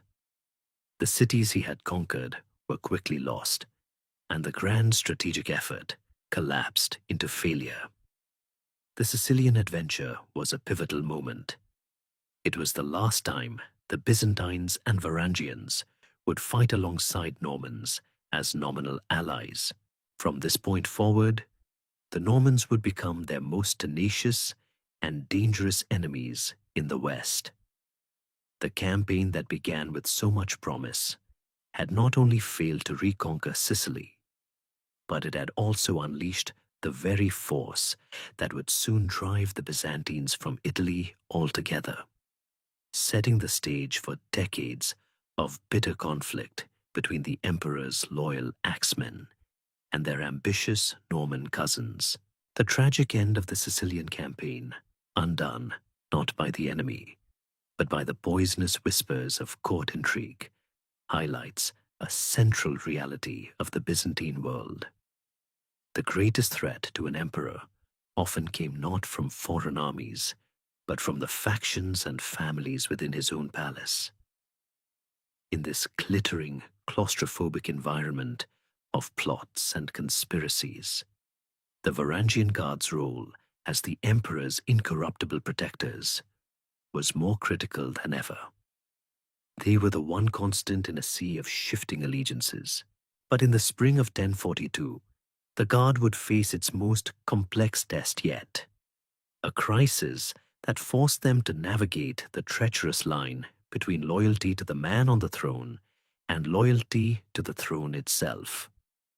This test would culminate in a shocking act of violence that cemented their role as not just bodyguards, but as the ultimate arbiters of imperial power. The political situation at the time revolved around the aging Empress Zoe, daughter of a previous emperor, and one of the last living links to the legitimate Macedonian dynasty. Lacking a son, she had ruled through a series of husbands she had elevated to the position of co-emperor. After the death of her fourth husband, Michael IV, his nephew, also named Michael, was adopted by Zoe and ascended the throne as Michael Phoebe. His nickname was Calaphates, the Colker, a sneering reference to his father's lowly original profession. Michael V owed his crown entirely to his adoptive mother, but he was ambitious and foolishly arrogant, chafing under the authority of the powerful empress. He made a catastrophic political miscalculation. Believing his power was secure, he secretly had Zoe arrested, tonsured as a nun, and exiled to a monastery on a remote island. He then announced to the people of Constantinople that their beloved empress was gone, and that he was now the sole and absolute ruler. He had expected the city to acquiesce. Instead, it exploded. The news of the exile of the legitimate Porphyrogenita empress by a low-born usurper ignited a firestorm of popular fury. The people of Constantinople, who had a deep and abiding reverence for the Macedonian bloodline, poured into the streets. What began as a protest quickly swelled into a full-blown insurrection. A vast mob, armed with whatever they could find, laid siege to the great palace, their roar echoing through the marble halls. "We do not want the Colker for our emperor. We want our mother, Zoe." The city descended into chaos. The Varangian Guard, including her recently freed Harald Hardrada, was now in an impossible position. Their oath was sworn to the reigning emperor, Michael V, who was now barricaded inside the palace. But their duty was to protect the imperial office. an office that was now being rejected with terrifying unanimity by the entire population. The man they were paid to protect had lost all legitimacy in a single stupid act. As the mob began to break through the palace defenses, Michael Fye panicked. In a desperate attempt to quell the riot, he ordered that Zoe be brought back from her exile immediately. She was hastily dressed again in her imperial robes and presented to the people on a balcony. But it was too little, too late. The sight of her did not placate the crowd. It only enraged them further, as they saw it as a cynical trick. The uprising had taken on a life of its own, and the cry now went up for Zoe to rule jointly with her estranged sister Theodora. Seeing that all was lost, Michael V and his uncle, the chief minister, fled the palace. They took a small boat across the water to the ancient and venerable monastery of Studios, where they claimed the right of sanctuary at the holy altar. The government of the city collapsed and reformed around the two empresses, and one of their first acts was to pass judgment on the fugitive emperor. A detachment of the new regime's officials was dispatched to the monastery to arrest him, and for the raw, physical work of dragging an anointed emperor from a holy altar, there was only one force for the job: the Varangian Guard. They found Michael V clinging to the altar, terrified. What happened next is the source of a deep and compelling historical mystery. The Norse sagas, ever eager to glorify their hero, claim that it was Harald Hardrada himself who made the decision, strode into the church, and personally tore out the emperor's eyes. The more sober Byzantine accounts simply state that the Varangians, acting on the orders of the new government, apprehended Michael and his uncle, who were then publicly blinded. Did the guards simply follow the orders of their new paymasters? Or did they, in that moment of crisis, make a conscious decision on their own initiative? The truth likely lies in a nuanced middle ground. This event shows a critical evolution of their role. Their loyalty was not simply to whoever happened to be wearing the purple boots at any given moment. It was a deeper loyalty to the legitimacy of the imperial office. By exiling Zoe, Michael V had forfeited that legitimacy. In siding with the popular will and the legitimate dynasty, the Guard was not breaking their oath, but fulfilling a higher purpose, preserving the stability of the throne. They were not just hired muscle. They were the violent immune system of the body politic. And Michael V was a disease they were helping to purge. The blinding was a message, a brutal and unambiguous statement of their true function, a warning to all who would follow that the axemen from the north protected not just the emperor, but the very idea of the empire. After the bloody drama of a palace coup and the grim work of acting as imperial enforcers, what was life like for an ordinary Varangian guardsman? Not every man was a prince in exile like Harald Hardrada, destined for a throne. Most were simply young, ambitious men who had gambled everything on the long journey south. For them, service in Constantinople was a surreal existence, a life of immense privilege and profound alienation, lived out in the heart of the world's most dazzling and dangerous city. It was a life defined by three things that drew men from 1,000 miles away: wealth, women, and wine. The foundation of their entire experience was the extraordinary amount of money they earned. Their salary, the roga, was paid directly from the imperial treasury in solid gold numisma coins. It was a sum that made them the envy of the regular Byzantine army and placed them, in terms of sheer disposable income, among the city's elite. An ordinary Varangian could earn more in a month than a local farmer might see in a decade. This immense wealth shaped their entire existence. When they walked through the Mace, the great central thoroughfare of Constantinople, they were not just soldiers, they were wealthy patrons, merchants selling fine silks, exotic spices, and intricate jewelry would have targeted them directly. Tavern keepers would have welcomed them with open arms. This river of northern gold flowing into the city's economy made them a powerful economic force, but it also marked them as outsiders. They were the nouveau riche, conspicuous consumers in a society with ancient, intricate hierarchies. Their wealth bought them access to the pleasures of the city, but it could not buy them a place within its complex social fabric.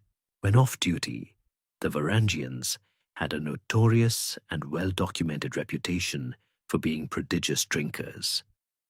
Contemporary Byzantine writers, with a mixture of amusement and disdain, referred to them as the emperor's personal wineskins. It's easy to imagine them, free from the rigid discipline of palace duty, filling the taverns near their barracks, their booming Old Norse songs echoing through streets more accustomed to Greek hymns. For men far from home, living a high-stress life where violent death was a constant possibility, these moments of carousing and camaraderie were likely an essential release. Their shared language and cultural background, and their common experience as foreigners in a strange land, would have forged incredibly strong bonds. Their barracks, situated close to the great palace, were not just their living quarters. They were the heart of their distinct social world. This raises a central question about their life in the city. Did the Varangians have their own quarter, a distinct subculture within the vast metropolis? While there is no official record of a legally designated Varangian quarter, a de facto one certainly must have existed. Their lives were naturally segregated. They lived together in their barracks. They drank together in their preferred taverns. And, crucially, they prayed together. Initially pagan, the Rus who formed the first wave of the Guard were part of Vladimir's mass conversion to Orthodoxy. Later recruits from England and Denmark were already Christian, but their form of worship was distinct. In Constantinople, they had their own churches, such as the Panagia Varangiotissa, Our Lady of the Varangians, where the liturgy was likely conducted in their native tongues. This religious and linguistic separation meant that they lived within a cultural bubble. On duty, they were silent, intimidating figures in the Greek-speaking world of the palace. Off duty, they could retreat into a microcosm of their own northern world, a place where they could speak their own language, share their own jokes, and reinforce their collective identity. This social isolation was not an accident. It was a key component of their effectiveness. An emperor did not want his elite guards forming close friendships with local merchants, marrying into powerful Constantinopolitan families, or developing loyalties to anyone but him. Their separation ensured their impartiality. This, of course, must have shaped their interactions with the local population. To the average citizen of Constantinople, a Varangian was an object of awe, fear, and probably some resentment. He was the heavily armed foreigner who worked for the government, spoke a guttural tongue, and had more gold in his purse than he ought to. While some Varangians undoubtedly formed relationships and even married local women, as a group, they remained perpetually other. They were in the city, participants in its economy and its defense, but they were never truly of the city. Their home was not Constantinople. Their home was the god itself. It was this powerful sense of corporate identity, forged in the barracks and taverns and churches they called their own, that made them so reliable. Their loyalty was not to the empire as a place, but to the emperor as a paymaster, and to the god as a brotherhood. This distinct Nordic culture at the heart of the Greek Empire would soon be complicated and enriched by a new wave of refugees fleeing one of the most famous and consequential battles in European history. For over a century, the Varangian Guard had been an institution primarily defined by its Scandinavian and Russian character. It was a slice of the north, transplanted into the heart of the Greek Empire. But in the middle of the 11th century, a series of cataclysmic events in a distant corner of Western Europe would trigger a profound transformation, changing the Guard's very identity. This change begins, fittingly, with the death of the Guard's most famous alumnus, Harald Hardrada. In 1066, having ruled Norway for 2 decades, the old warrior's ambition led him one last time across the sea.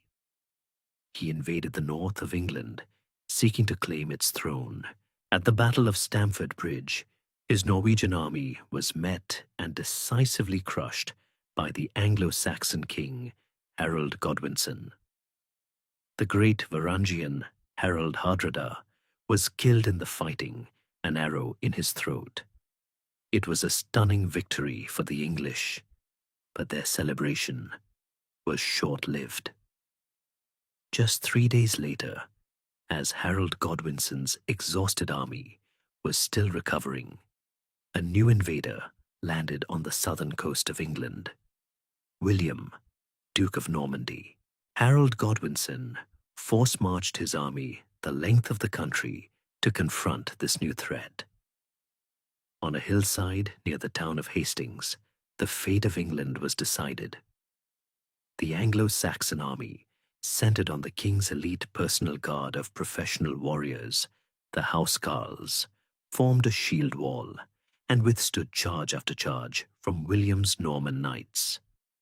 The battle raged all day.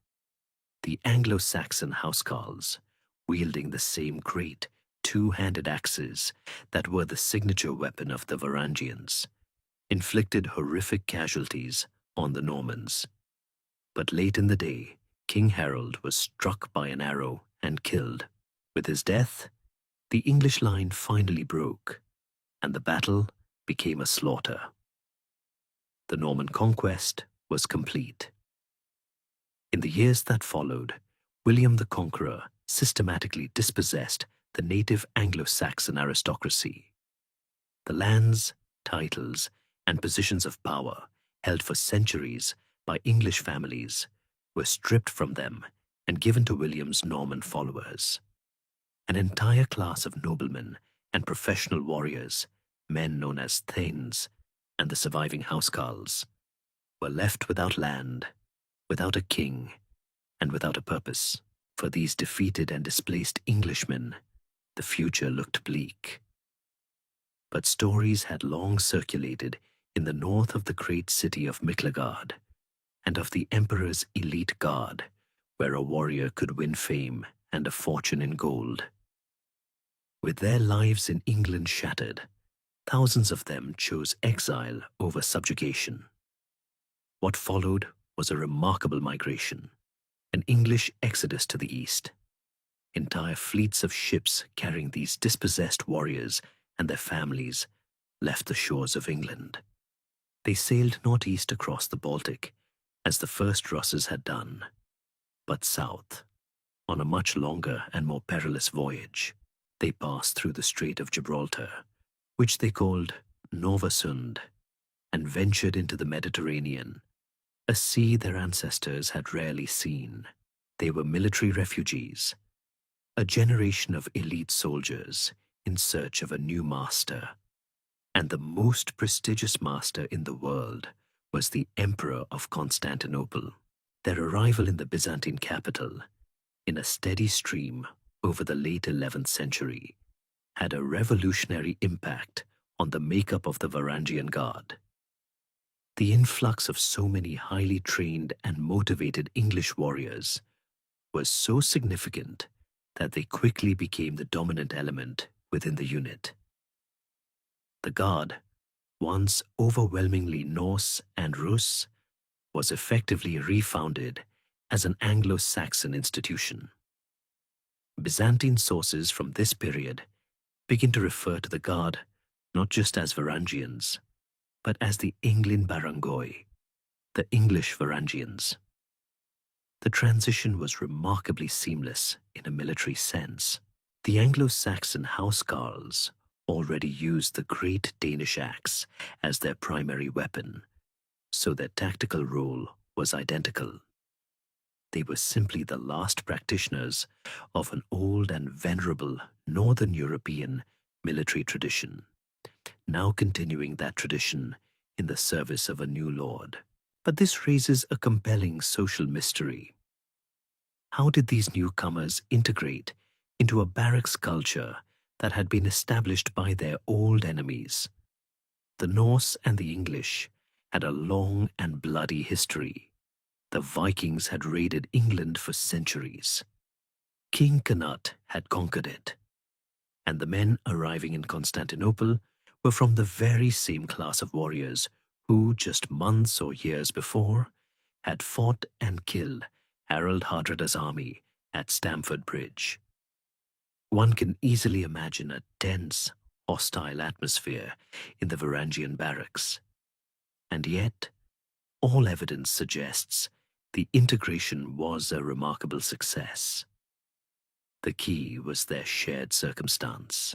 Old animosities forged in the North Sea mists likely seemed petty and irrelevant under the hot sun of Constantinople. They were all exiles together, professional soldiers united by a common language family. Old English and Old Norse were mutually intelligible to a degree, and a shared Germanic warrior ethos. More importantly, they were now united by a new oath to a new master, and very quickly by the crucible of shared combat against new enemies. The rivalries of England were forgotten when a man was standing shoulder to shoulder with his new comrade in a shield wall against a charge of Seljuk horsemen. The Guard's powerful corporate identity proved stronger than their members' prior national ones. The great English exodus transformed the Guard, infusing it with new life and beginning its second great chapter. These men had lost a kingdom, but they had found a new home and a new name for themselves: the Emperor's loyal, axe-bearing Englishmen. The infusion of English blood gave the Varangian Guard a new lease on life, filling its ranks with thousands of veteran warriors, just as its Scandinavian recruiting pools were beginning to dwindle.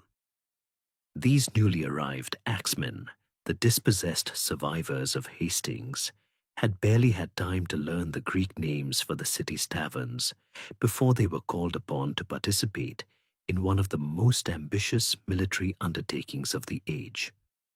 The Emperor Romanus IV Diogenes was a soldier by trade, and he was determined to put a decisive end to the increasingly bold raids of the Seljuk Turks in eastern Anatolia. In 1071, he assembled a colossal army, one of the largest the empire had put into the field for generations, and marched east, seeking a final, decisive confrontation that would secure the frontier for a century. Among the elite household troops forming the core of this grand army were the Varangians, a mixture of veteran Norsemen and a large contingent of these new English exiles. The imperial army that gathered on the dusty plains of eastern Anatolia was a magnificent and terrifying sight, a glittering river of steel and silk. But beneath its impressive surface, it was riddled with fatal flaws. It was a patchwork force. Alongside loyal professional units like the Varangians were unreliable provincial levies, and most dangerously, large mercenary companies of Pechenegs, August Turks, and Normans, whose loyalty was notoriously fickle. Even worse, the high command was poisoned by political intrigue. Romanos had become emperor through marriage, and the powerful Ducas family, who felt they had a stronger claim to the throne, viewed him as a usurper. The emperor's second-in-command, in charge of the army's rear guard, was Andronikos Ducas, a man who had every reason to wish for Romanus to fail. The emperor was marching into hostile territory at the head of an army that was, in part, commanded by his mortal enemies. The battle, when it came, took place near the fortress town of Manzikert. The Seljuk Sultan, Alp Arslan, commanded a smaller, more mobile army composed almost entirely of horse archers. The battle began with the Seljuks employing their classic tactics.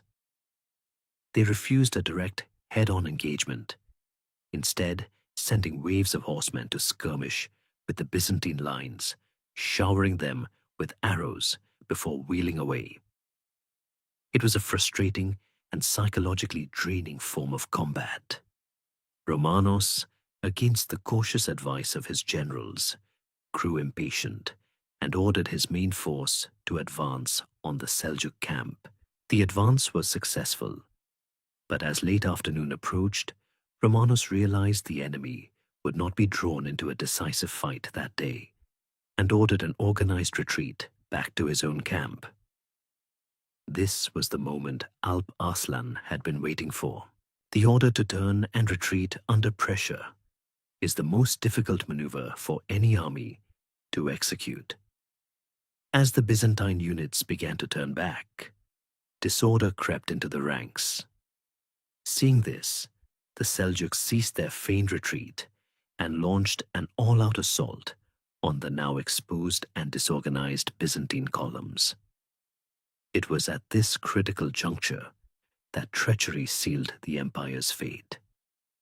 Andronikos Ducas, commanding the rear guard, deliberately spread the rumor that the emperor had been killed. He then turned his entire division around and marched them off the field of battle, leaving the main army's rear completely unprotected. The betrayal was contagious. The August Turk mercenaries in the Byzantine army, seeing the Seljuk banners and recognizing their kinsmen, promptly switched sides. The imperial army, betrayed from within and attacked from all sides, disintegrated. It was no longer a battle. It was a rout. In the center of this maelstrom of chaos, betrayal, and flight stood Emperor Romanos and his personal guard, the Varangians. As the rest of the army dissolved around them, they did the one thing their tradition and their oath demanded. They held their ground. Surrounded, with no hope of victory or escape, the axemen from the north formed a shield wall around their emperor, a small island of perfect discipline and suicidal courage in an ocean of anarchy.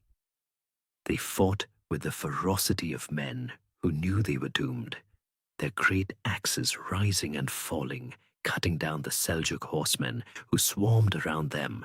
This was their ultimate purpose, the final expression of their oath, to die protecting the emperor's person. But it was not enough.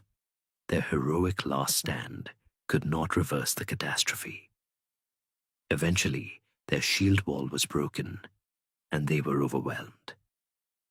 Romanos IV, his horse killed beneath him and wounded himself, was taken prisoner, the first Roman emperor to be captured by a foreign enemy in over 800 years. The guard was effectively annihilated in their desperate defense. Manzikert was more than a lost battle. It was an empire-shattering disaster that irrevocably opened Anatolia, the heartland of the empire, to Turkish conquest. The Varangians had performed their duty flawlessly to the last man, but their perfect loyalty had been rendered meaningless by the perfect treason of their supposed comrades. The disaster at Manzikert was not just a military defeat, it was the beginning of a nightmare. In the decade that followed, the Byzantine Empire plunged into a dizzying spiral of civil war and collapse. With the emperor a captive and the field army annihilated, rival generals tore the state apart, fighting over the throne. This internal chaos created a power vacuum in Anatolia, and the Seljuk Turks, who had at first been content with raiding the frontier, now poured in, conquering city after city with little resistance. The heartland of the empire, its primary source of soldiers and food, was lost.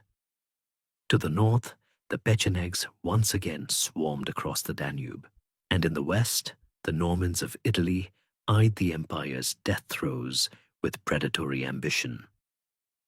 The state was bleeding out from a dozen mortal wounds simultaneously. The Varangian Guard, having been slaughtered in their last stand around Emperor Romanos, was a shattered remnant, a ghost of its former glory. It was in this desperate hour that a man of extraordinary talent clawed his way to the throne. In 1081, the brilliant general and shrewd diplomat Alexios Komnenos seized power in Constantinople. He inherited a situation that seemed utterly hopeless. The treasury was empty. The army was a collection of unreliable mercenary bands, and enemies were pressing in on all sides. His entire reign would be a frantic, 50-year-long struggle for survival, an effort to drag the empire back from the brink of extinction. One of his first and most urgent tasks was to rebuild the army, and at its core, he needed to reconstitute the Varangian Guard. He was aided in this by the steady stream of Anglo-Saxon refugees still fleeing the consolidation of Norman rule in England. Alexios welcomed these landless, battle-hardened warriors with open arms. He settled some of them in lands along the coast of the Sea of Marmara, but the best and bravest he enrolled into his personal guard. The Varangian Guard of the Komnenian era was thus definitively reborn as an English institution, its ranks filled with the last generation of Anglo-Saxon axemen. They would not have to wait long for their first test. Almost immediately upon taking the throne, Alexios faced an invasion from his most dangerous enemy, the Normans of southern Italy, led by the cunning and seemingly invincible Robert Guiscard. Guiscard landed an army in the Byzantine Balkans and laid siege to the key coastal city of Dyrrhachium. Alexios, having pawned church treasures to hire a new mercenary army, marched out to meet him. In the ensuing battle, the newly reconstituted Varangian Guard was placed at the very front of the imperial battle line. What followed was a near-perfect storm of heroism and tactical disaster. The Varangians, filled with a burning hatred for the Normans who had conquered their homeland, launched a ferocious, premature charge. As the emperor's daughter, the historian Anna Komnene would later write, these axe-bearing barbarians from the Isle of Thule smashed into the Norman cavalry with such fury that they drove them back in disarray. But their very success was their undoing. In their vengeful rage, they pursued the fleeing Normans too far, becoming separated from the main Byzantine army. Guiscard's wife, Sikelgaita, a formidable warrior in her own right, rallied the Norman knights, who turned and counterattacked the now isolated Varangians. Surrounded on an exposed flank, with no support, the guard was cut down. Anna Komnene writes that most of them perished where they stood, making a small hill their final stand. For the second time in exactly 10 years, the Varangian Guard had been all but wiped out. This raises a difficult question. Staring at two annihilations in a single decade, did the Guard's effectiveness decline as the Empire's fortunes waned? It would be easy to assume so, but the reality is quite the opposite. Their skill and courage were not the problem. If anything, their suicidal bravery had become even more pronounced. The fundamental issue was that the strategic context had changed. The grand, well-oiled military machine of Basil II's era was gone. Alexios was fighting with a smaller, poorer, and often hastily assembled army. He was forced to use his most elite unit, the Guard, not as a decisive instrument of victory, but as an emergency fire brigade. He threw them into the most desperate situations, asking them to hold impossible positions or to lead forlorn hope charges, often sacrificing them to save the rest of the army or to simply buy more time. After the catastrophe at Dyrrhachium, Alexios once again rebuilt the Guard, and for the rest of his long reign, he used them relentlessly on his second front, the grinding war of attrition to reclaim the coastal regions of Anatolia from the Seljuks. They became the backbone of his new, more flexible army. Their repeated destruction was not a sign of their failure, but grim proof of their unwavering loyalty and their indispensability to a state on the brink. They had become more essential than ever, but their service was now a grim cycle of recruitment, heroic sacrifice, and rebuilding. They were no longer the proud guardians of a supreme and unshakable empire. They were the battle-hardened praetorians of a state locked in a permanent, desperate struggle for its very life. In the midst of his desperate two-front war against the Normans and the Seljuks, Emperor Alexios I Komnenos made a calculated diplomatic gamble that would change the world. He sent envoys to Pope Urban II in the west, appealing for military aid. His request was specific and pragmatic. He was hoping for a few regiments of professional, well-armed mercenary knights to help him push back the Turks. What he received instead was a phenomenon beyond his comprehension or control. The Pope's call to arms at the Council of Clermont unleashed a torrent of religious fervor that swept across Western Europe. Alexios had asked for a stream of mercenaries. He got a human tidal wave. Beginning in 1096, vast, chaotic armies of what the Byzantines called Franks, or Celts, began to arrive on the borders of the empire. This was the First Crusade, a movement of tens of thousands of knights, soldiers, peasants, and pilgrims, all marching east with the stated goal of liberating Jerusalem.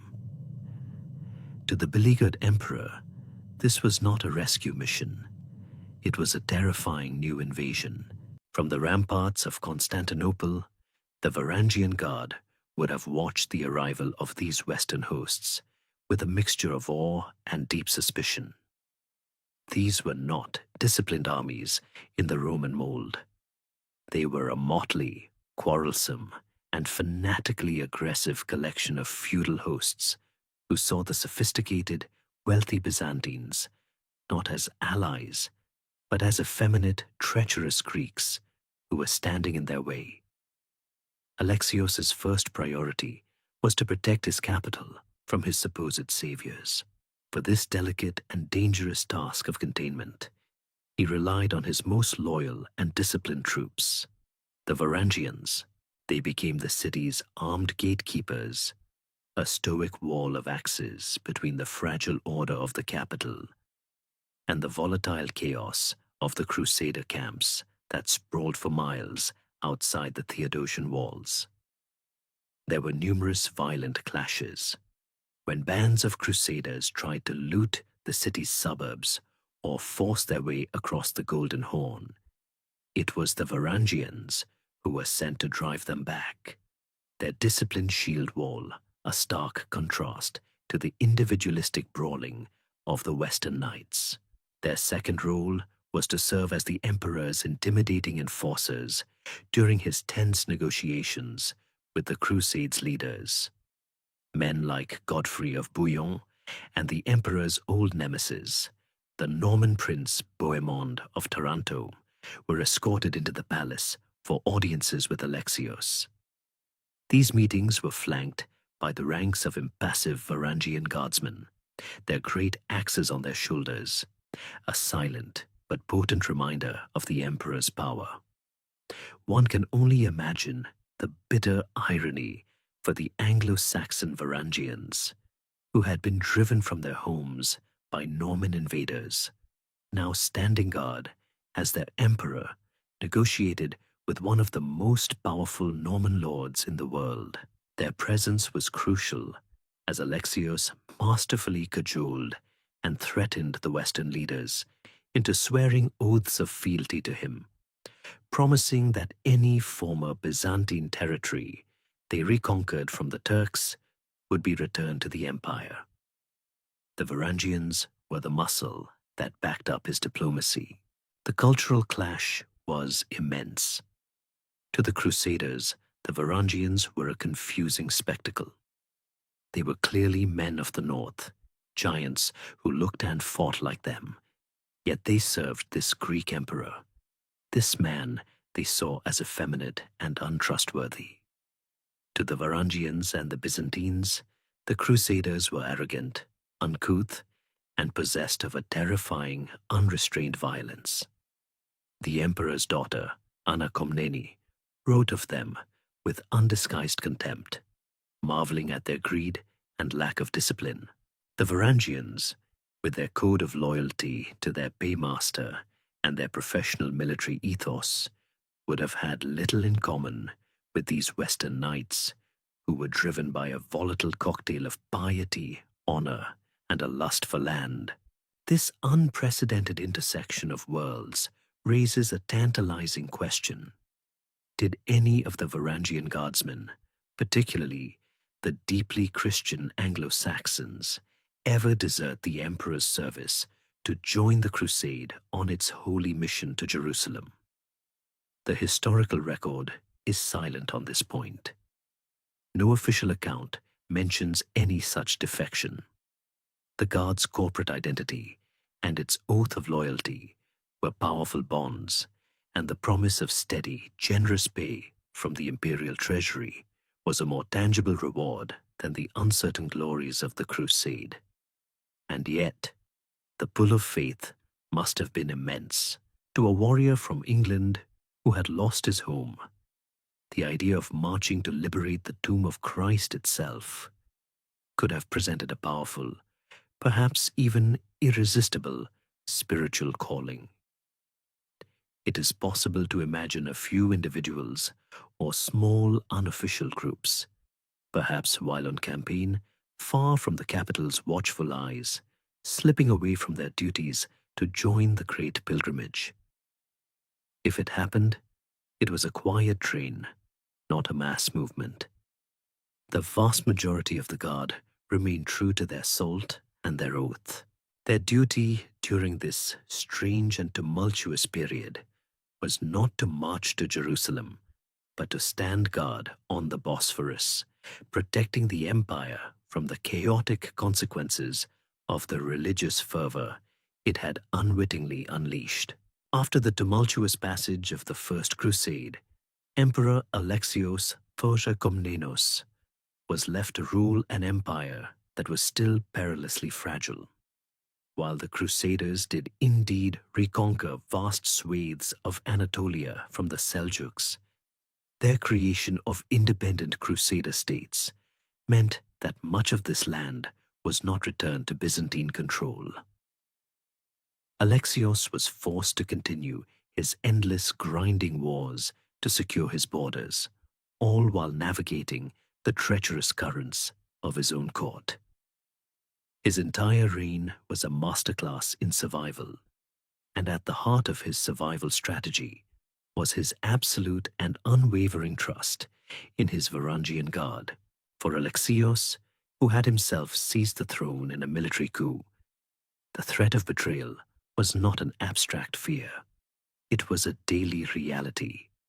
He knew that any one of his generals, or even his own family members, could harbor the same ambitions he once had. In this world of shifting shadows and whispered conspiracies, the Varangians were his one island of certainty. His daughter, the historian Anna Komnene, filled her epic work, the Alexiad, with accounts of her father's campaigns, and in doing so, she created a vivid portrait of the deep personal bond between the emperor and his axemen. They were his constant shadow. On the march, they surrounded his personal tent. In battle, they formed the final line of defense around his imperial standard. In the palace, they guarded his chambers day and night. Alexios was a hands-on commander who frequently led his armies from the front, a practice that often placed him in extreme personal danger. Time and again, it was the Varangians who pulled him back from the brink during his brutal wars against the Pecheneg nomads in the Balkans.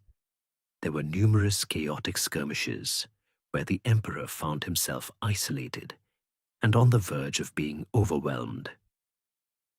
In these moments, it was always the guard who would rally, forming their impenetrable shield wall around him and carving a path back to safety.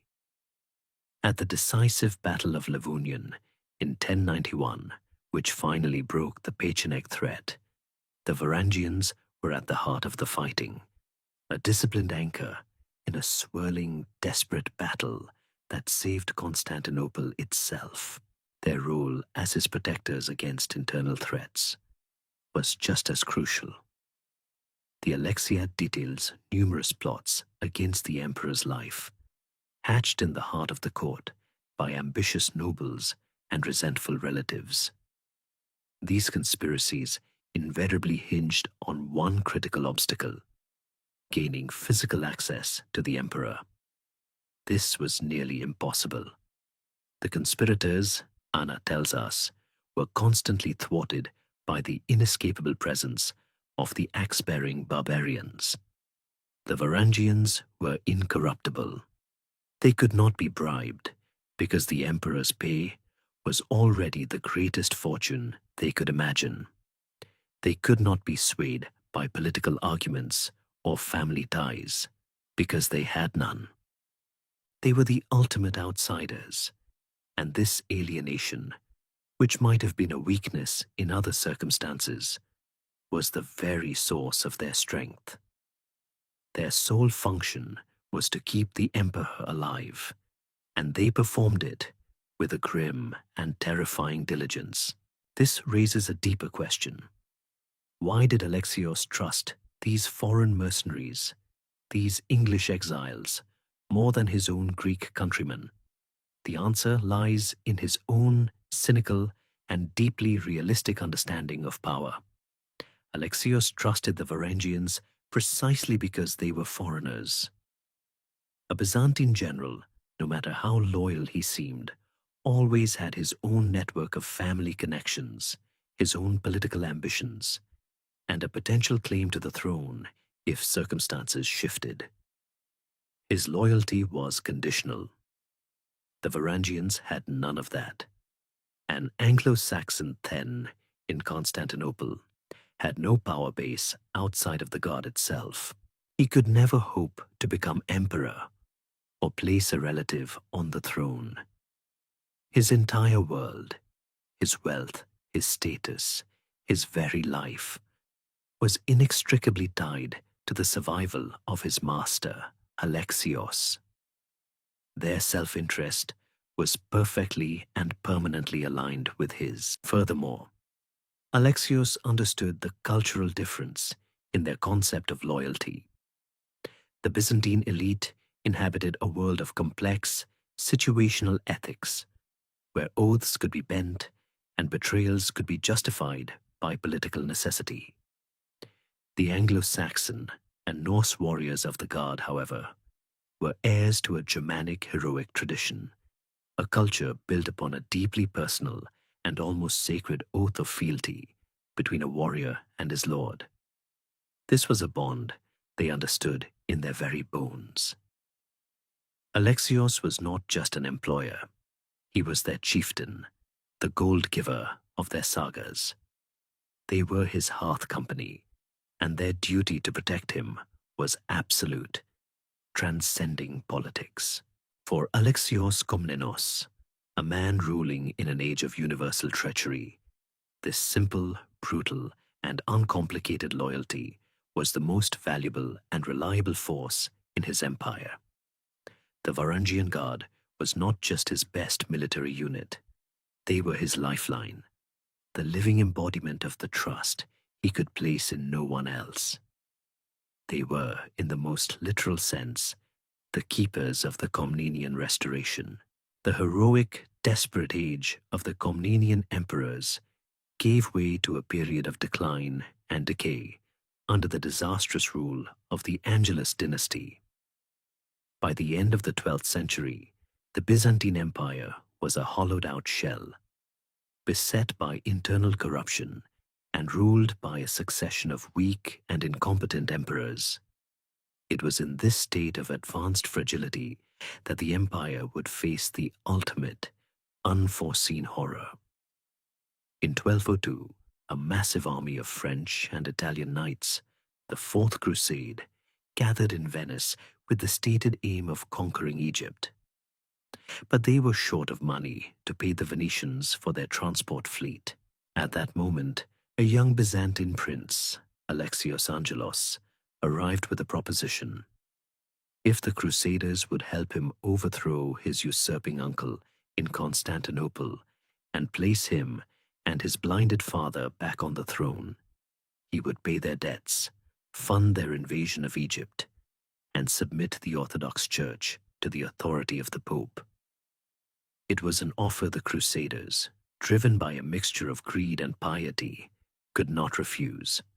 The crusade was diverted.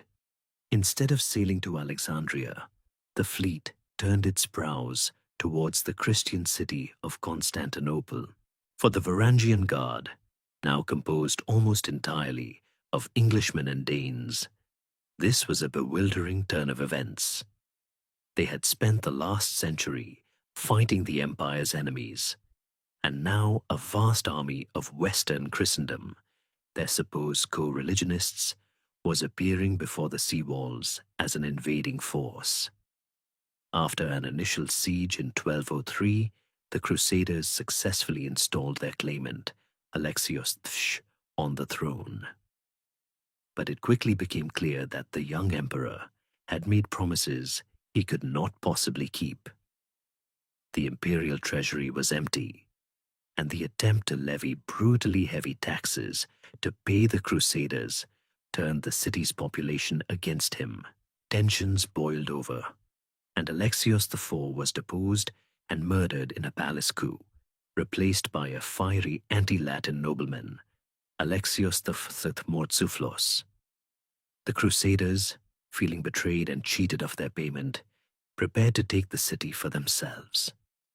In April the 1204, they launched their final terrible assault. The city's defenses were in a state of chaos. The Byzantine navy was a collection of rotting hulks, and the native Greek soldiers were deeply demoralized and poorly led. In this atmosphere of impending doom, only one unit stood firm: the Crusader chronicler Geoffrey de Villehardouin, who witnessed the events firsthand, makes special mention of the role played by the Guard. He calls them the English and the Danes, and describes how they fought with their great axes with ferocious courage. As the massive Venetian ships, modified into floating siege towers, assailed the sea walls along the Golden Horn, it was the Varangians who held the line, repelling the first attacks and sending the Knights of the West scrambling back down their ladders. For a moment, it seemed as if their desperate courage might be enough, but the assault was relentless. The Crusaders eventually managed to force their way over the walls in a less heavily defended section. Panic spread like wildfire through the city. The defense collapsed into a rout. Emperor Alexios V, seeing that the situation was hopeless, gathered what treasure he could and fled into the darkness, abandoning his capital and his people. The city was lost. As the Crusader armies poured through the streets, beginning a 3-day orgy of pillage, destruction, and sacrilege that would forever be remembered as one of history's great crimes. The Varangian Guard found themselves alone. Their charge, the Emperor, was gone. The city they were sworn to protect was being torn apart. They fell back to the area around the Bucaleon Palace, their traditional post, an island of discipline in a city that had descended into hell. Here we face a profound mystery that strikes at the very heart of the Varangian identity. At Manzikert and Dyrrhachium, they had fought to the last man. Here, in the final defense of the city itself, they did not.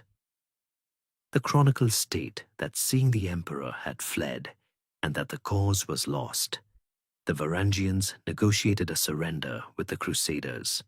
Why, in this ultimate hour of crisis, did they lay down their axes rather than die upon them? Had their famous loyalty finally faltered? The answer is no. Their actions were not a betrayal of their oath, but the logical conclusion of it. Their oath was not to a place, not to the city of Constantinople, but a deeply personal one to the person of the emperor. At Manzikert and Dyrrhachium, the emperor was present on the field, fighting alongside them. Their duty was clear: die protecting him. But in 1204, the emperor had deserted them. Their contract was with him, and he had broken it by fleeing his post. To fight to the last man for a runaway emperor and an empty palace would not have been an act of loyalty. It would have been a pointless, unprofessional suicide. Their choice to surrender was a pragmatic one made by soldiers whose ultimate purpose had vanished into the night. And so, as the flames rose over the violated churches and looted palaces of Miklagard, the Varangian Guard's world came to an end. The city they had guarded for over 2 centuries was now a smoldering ruin in the hands of their enemies. The fall of Constantinople in 1204 was an apocalypse. The city that the Varangians had known as Miklagard, the center of the world, was now the capital of a new, hostile Latin empire, ruled by a Flemish count. For the surviving members of the Guard who had negotiated their surrender, the future was a terrifying blank. Their world, their purpose, and their employer had all vanished overnight. They were now masterless soldiers in a conquered city, and they faced a stark choice. Some, pragmatic to the end, likely took service with the new Latin emperors, who were just as much in need of an elite, politically detached bodyguard as their Greek predecessors had been. Others may have simply melted away, becoming freelance mercenaries, selling their axes to the highest bidder in the chaotic wars that immediately engulfed the region. But for a dedicated core, service to a Frankish usurper was unthinkable. Their loyalty was to the Roman Empire, and if the empire was to survive, it would have to be in exile. The Byzantine world had not been extinguished. It had been shattered. In the aftermath of the sack, 3 major Greek successor states emerged from the wreckage, each claiming to be the legitimate heir of the fallen empire. There was the despotate of Epirus in western Greece, the distant empire of Trebizond on the Black Sea coast, and most importantly, the Empire of Nicaea, carved out of the unconquered Byzantine territories in northwestern Anatolia. It was here, in the provincial city of Nicaea, that a government in exile was formed around Theodore the Faun Lascaris, a son-in-law of a former emperor and a man of immense courage and determination. Nicaea became the true heart of the Byzantine resistance, the focal point for all who wished to one day reclaim their lost capital. It was to Nicaea that the most loyal remnants of the old world now flocked. The precise number of Varangians who made the perilous journey across the Sea of Marmara to join the fledgling Nicaean court is lost to history. This is the great mystery of this period. How did the god reform? It is unlikely to have been a mass migration. The journey was dangerous, and the future of the Nicaean state was far from certain. The most plausible scenario is that a small, determined nucleus of veteran guardsmen, perhaps a few hundred at most, sought out Theodore Lascaris. These would have been the men for whom the oath was more than just a contract, men who saw in Lascaris the flicker of legitimate imperial authority. This small cadre of survivors, carrying with them the traditions, the name, and the institutional memory of the old guard, would have formed the core of the new. Their presence gave the Nicaean emperor a powerful symbol of continuity and legitimacy. He was not just a local warlord, he was the emperor, and he had his Varangians. This reformed guard was undoubtedly a shadow of its former self. The immense salaries paid in solid gold, the lavish barracks in the great palace, the sheer spectacle of the imperial court, all this was gone, replaced by the grim military camp atmosphere of a state fighting for its life. But their function remained the same. The Nicaean emperors, just like their predecessors, were surrounded by rivals and potential usurpers. They needed a bodyguard they could trust implicitly, and the Varangians, still primarily Englishmen, continued to fill that role. They stood guard in the modest palace at Nicaea, their great axes a familiar sight in an unfamiliar setting. They were the emperor's most reliable shock troops in the endless grinding wars that the Nicaeans fought on all fronts, against the Latin emperors in Constantinople, the rival Greeks of Epirus, and the ever-present Seljuk Turks to the east. The very fact that the guard continued to exist in exile is a testament to the sheer power of its reputation. The road to Miklagard no longer ended in the Golden City itself, but in a provincial Anatolian town. Yet still, new recruits came.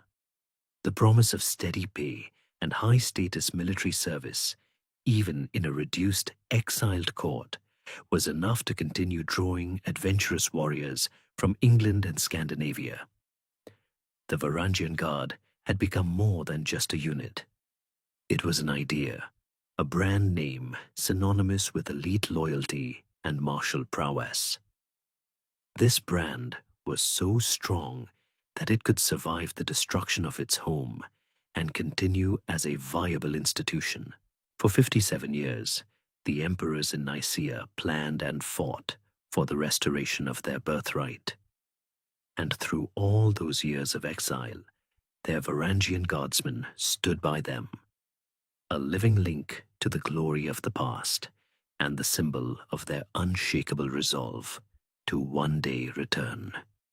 They were a guard in exile, protecting a court in exile, dreaming of the day they could march back through the gates of the city they still called home. For 57 years, the Varangian Guard had stood watch in exile, the loyal protectors of a diminished throne in the provincial city of Nicaea. Their ultimate purpose, the dream that sustained the entire government in exile, was the reconquest of Constantinople.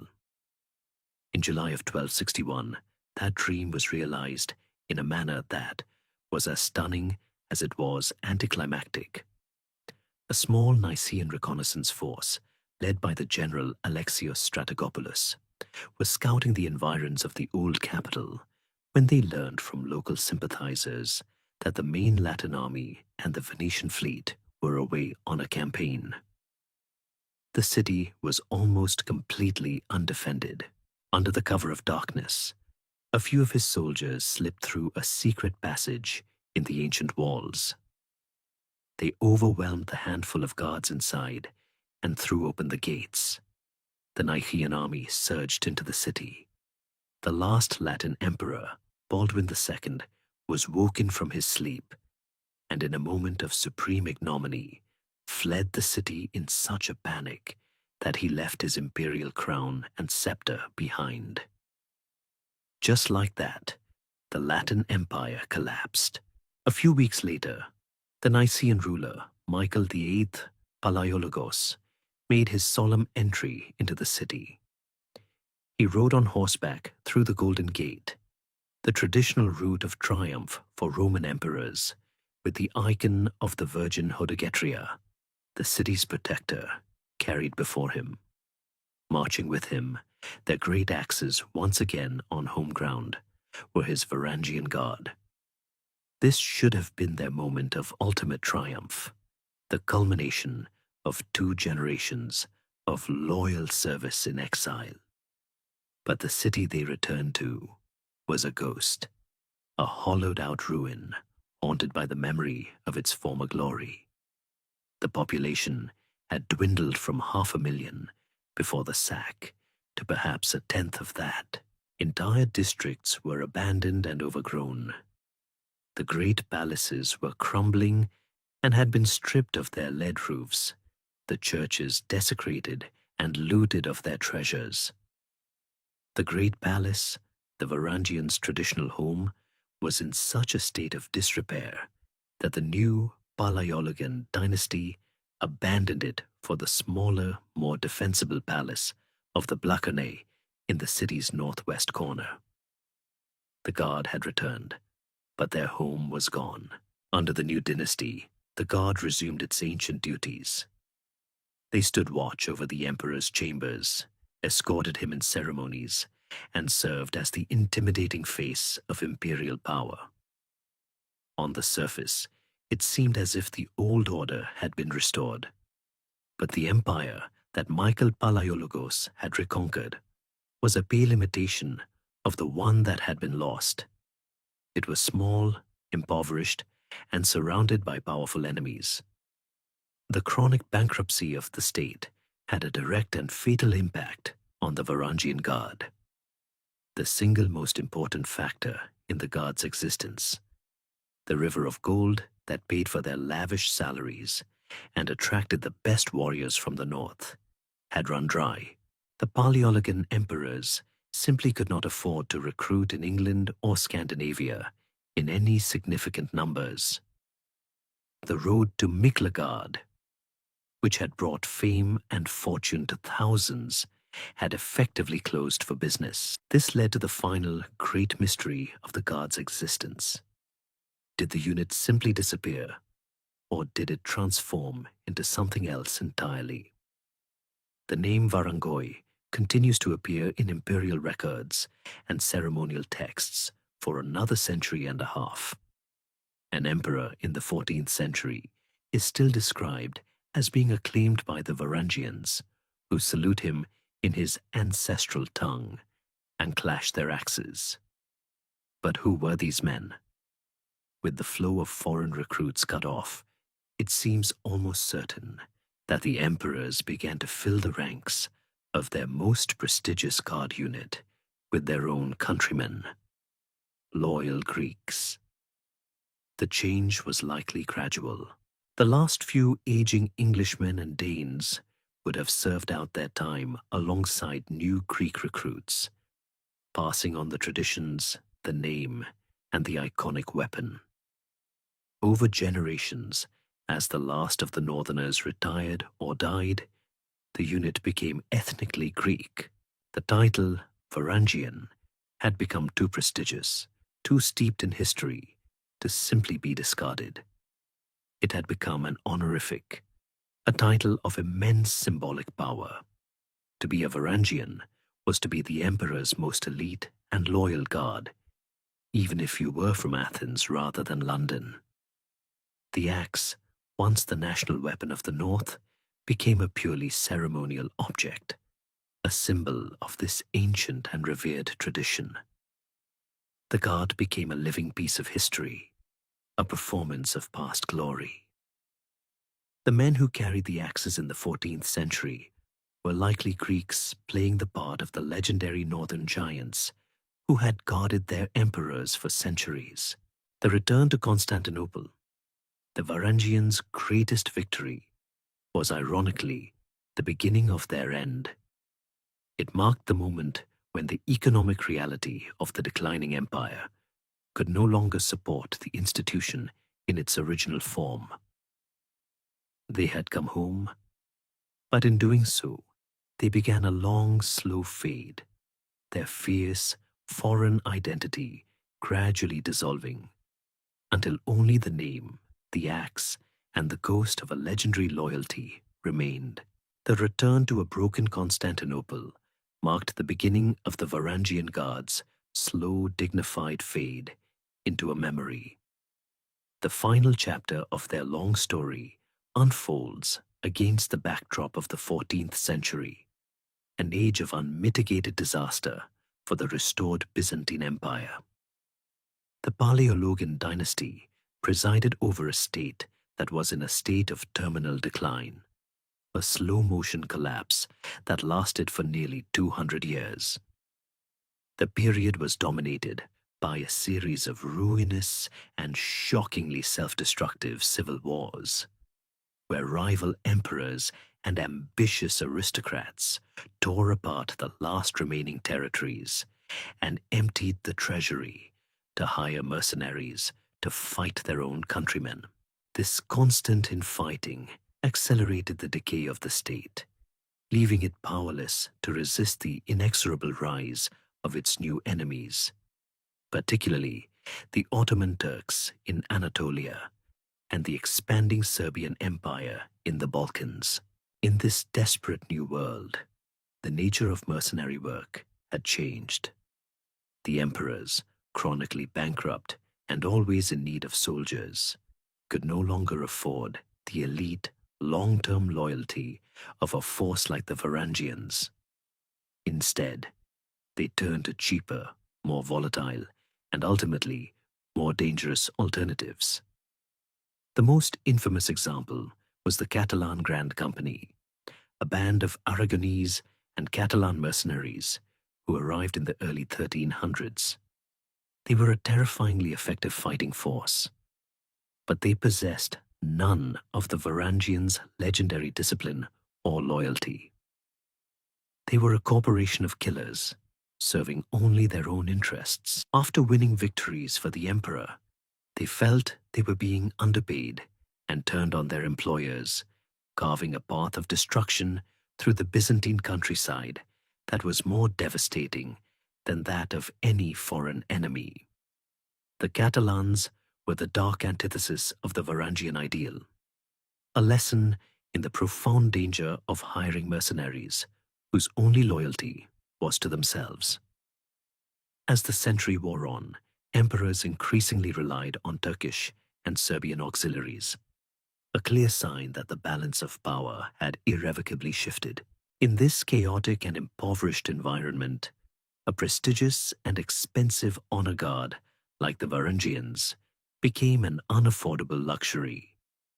Their name appears with decreasing frequency in the historical records of the 14th century. The mentions that do exist suggest that their role had become almost exclusively ceremonial.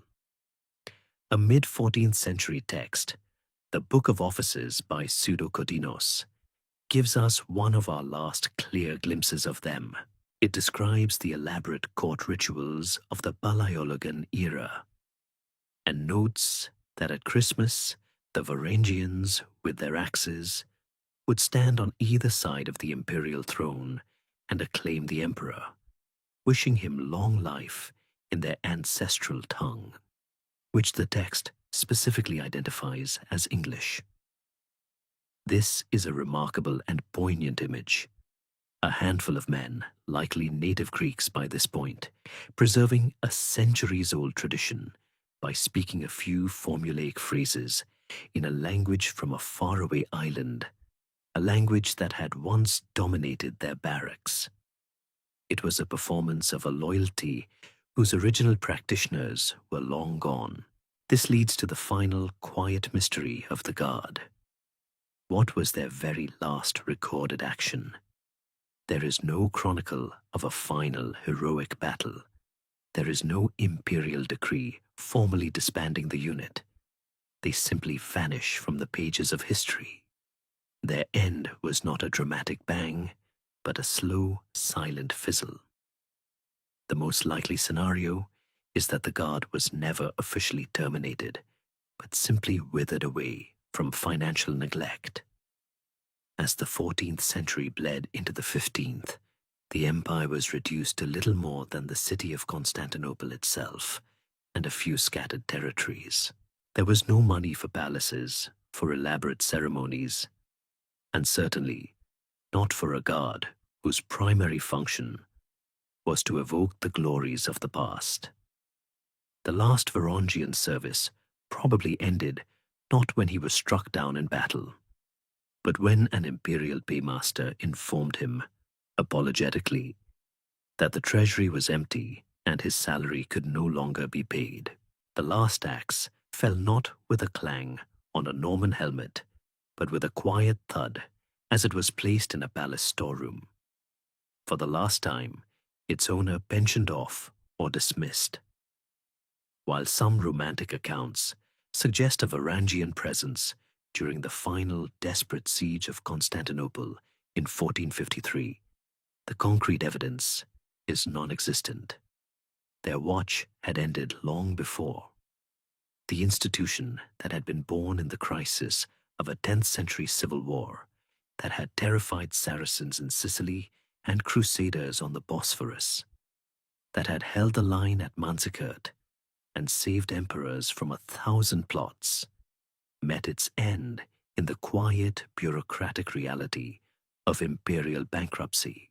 When the final storm broke over the city, the legendary axemen from the north were no longer there to face it.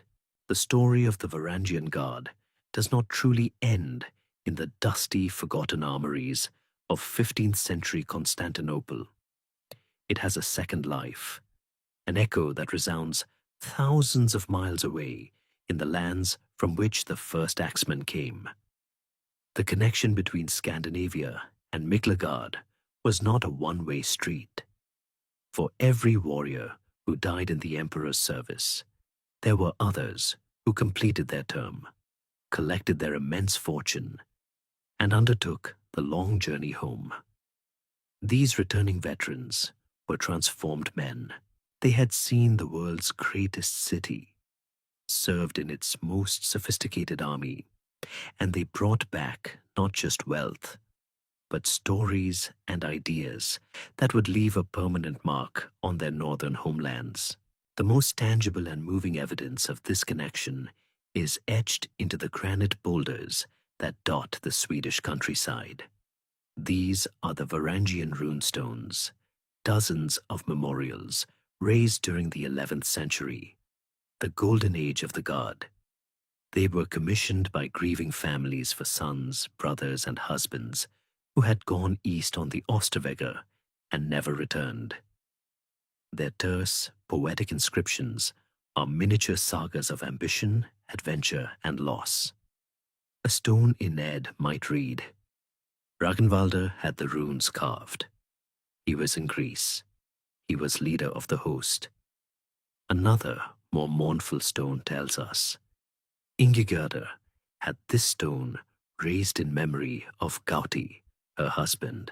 He died in the east in the Emperor's Guard. These stones are the final reports from the front line, messages in a bottle from a lost world. They speak of men who traveled far for gold, who fed the eagle, a poetic kenning for killing enemies in battle, and who died in Griqualand, the land of the Greeks. They are a stark reminder that for every success story like Harald Hardrada, there were countless others whose journey ended in a shallow grave on a distant Anatolian plain. This experience was woven into the very fabric of their culture through the great oral traditions of the Norse sagas. While the runestones give us the raw emotional data, the sagas provide the grand heroic narrative. The saga of Harald Hardrada, in particular, reads like the ultimate adventure story, transforming his years of mercenary service into a foundational epic of his kingship. These tales, recited in smoky long halls on long winter nights, cemented the image of Miklagard in the northern imagination. It became a semi-mythical place, a city of unimaginable wealth, labyrinthine politics, and endless opportunity for a brave warrior to make his name. The sagas were both a reflection of the Varangian experience and a powerful recruiting tool, inspiring new generations to follow the river road south in the hope of emulating these legendary heroes. The returning veterans also had a profound economic impact. The sheer quantity of Byzantine gold and silver coins that they brought back fundamentally altered the Scandinavian economy, accelerating its shift from a barter-based system to a monetized one. Archaeological hoards, particularly on the great trading island of Gotland, have unearthed thousands of Byzantine coins, a testament to the immense wealth flowing north. But it wasn't just money. Veterans returned with luxurious Byzantine silks, fine jewelry, exotic wines, and other prestige goods that were unlike anything seen in the north. A man who had served in the Guard would return to his family farmstead, a person of immense status. His wealth and exotic possessions, a visible sign of his success in the wider world. He had seen the center of civilization, and he brought a piece of it back with him. This leads to a more subtle and debated question. Did these veterans bring back not just gold and silk, but also Byzantine ideas about how to run a state or an army? This intellectual transfer is much harder to trace than a coin hoard, but the possibility is fascinating. Men who had served for years within the most complex and bureaucratic state in Christendom must have learned something about organization. The most compelling case study, once again, is Harald Hardrada. When he became King of Norway, he ruled in a manner very different from his predecessors. He established a national currency, implemented a more systematic and often brutal system of taxation, and centralized power in his own hands.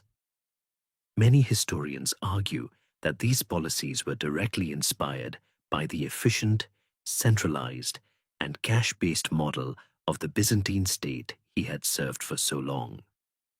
He could not replicate the vast Roman bureaucracy in the fjords of Norway, but he could apply its core principles of wealth extraction and royal authority.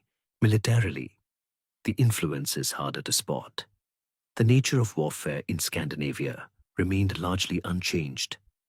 However, it is impossible to believe that commanders who had fought in complex, combined arms Byzantine armies did not bring back new perspectives on tactics and discipline. At the very least, their experience would have given them a strategic vision that was far more sophisticated than that of their purely local rivals. The echoes of the Guard in the north, therefore, are found not just in the mournful runes carved on stones, but in the very foundations of the emerging Scandinavian kingdoms. The veterans returned with more than just treasure. They returned with a new understanding of power, wealth, and the world, an understanding learned in the service of the emperor in the golden city of Miklagard, of all the privileges and rewards that came with service in the Varangian Guard, the immense salary, the battlefield plunder, the immense prestige. One stands out as the most bizarre and uniquely lucrative. It was a practice known in the Old Norse tongue as Belutasvarf, a compound word that translates roughly and shockingly to palace pillaging. According to the Norse sagas, this was the ancient rite of the Varangian Guard, upon the death of a Byzantine emperor, to ritually storm the imperial treasuries and take for themselves a portion of the dead ruler's wealth. It was the ultimate severance package, a final massive bonus paid out in the chaotic moments of an imperial succession. This strange custom, more than anything else, reveals the raw transactional nature of the bond between the emperor and his northern guardsmen. The most vivid description of this practice comes, unsurprisingly, from the saga of Harald Hardrada. The saga claims that upon the death of an emperor, it was the law and custom for the Varangians to go through the palaces and treasuries, and each man was permitted to take and keep whatever he could lay his hands on. This was not presented as theft, but as a contractual right. The image it conjures is one of controlled chaos. The moment the emperor breathes his last, the palace alarm bells toll not for mourning, but as a starting gun for his loyal bodyguards to dash for the treasury. It paints a picture of giant axemen scooping up handfuls of gold coins, stuffing silk garments into sacks, and claiming jeweled objects as their final payment from their deceased lord. It seems like a practice utterly antithetical to the rigid order and ceremony of the Byzantine court. Herein lies the historical mystery. While the Norse sources are quite clear in portraying the Belutasvarf as a recognized rite, the Byzantine sources themselves are completely silent on the matter. No Byzantine law code or historical chronicle ever mentions a legal right for the palace guards to loot the treasury. The very idea would have been anathema to the Roman conception of state property and imperial dignity. So what is the truth? Was this a wild exaggeration by the saga writers, a fantastical tale to enhance the glory of their heroes? Or was it a real custom that the Byzantines were simply too embarrassed to formally acknowledge in their own official histories? The reality is likely a nuanced and pragmatic middle ground. To understand the Belutasvarf, one must understand the extreme peril of an imperial succession. The moment an emperor died was the most vulnerable point for the state. Before a new successor could be firmly established on the throne, the palace was a hotbed of conspiracy. Any powerful general or ambitious courtier could make a bid for power, and the allegiance of the men who controlled the palace itself, the Varangian Guard, was the single most important factor in determining the outcome. Any aspiring emperor's first and most critical act was to secure the loyalty of the Guard. This was traditionally done by giving a massive accession, donative, a lavish gift of gold to each soldier upon taking the throne. The Belutasvarf appears to be the Varangian version of this process, transformed into a proactive physical act. Instead of passively waiting for the new emperor to give them a gift, the custom allowed them to take it directly from the old emperor's treasury. This was likely not the chaotic free-for-all that the sagas imply, but a controlled, almost ritualistic process. It was a piece of brilliant, if brutal, political theater. By allowing the god to perform this looting, a new emperor was achieving several things at once. He was honoring a custom that his new, most powerful gods considered their right. He was immediately and lavishly paying them, binding them to his cause at the moment of his greatest weakness. And he was physically demonstrating the transfer of wealth and power. The gold of the old emperor was now being used to secure the reign of the new one. To deny them this custom would have been suicidal. It would have signaled to the axemen that the new emperor did not intend to honor the traditions of his predecessors, and their response would have been swift and predictable. They would have found another candidate for the throne who would let them into the treasury. The Poluteswaf was therefore likely not a formal law, but an unwritten, unbreakable custom that had evolved as a practical solution to the recurring crisis of succession. It was a functional and deeply pragmatic tradition that ensured a smooth transfer of the god's absolute loyalty from one emperor to the next. It perfectly encapsulates the strange paradox of the Varangian gods' existence. They were the emperor's most loyal servants, but they were also a formidable and potentially dangerous mercenary force that had to be constantly cultivated and satisfied.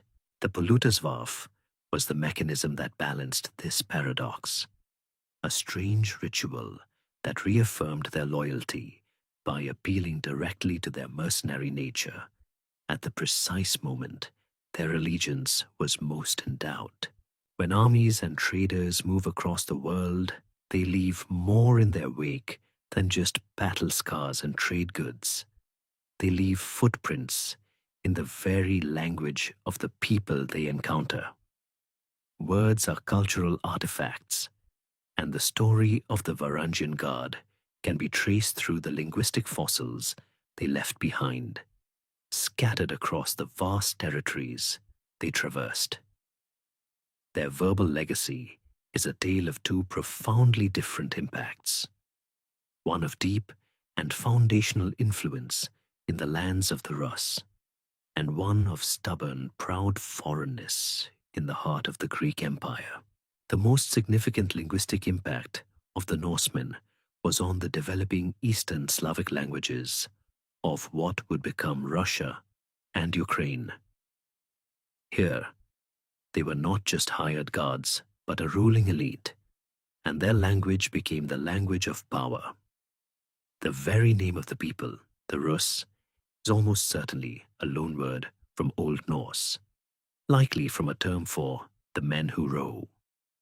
The names of the founding figures of the Kievan state are a roll call of Norse heritage. Rurik is the Norse Rerika, Oleg is Helgi, Igor is Ingvar, and Olga is the feminine Helga. These names were eventually Slavicized, but their origin is unmistakable. For the first few generations, the court in Kiev was effectively bilingual, a place where Slavic and Old Norse were spoken side by side. Over time, as the Norse elite assimilated into the much larger Slavic population, their language faded from common use, but not before leaving a collection of important loanwords.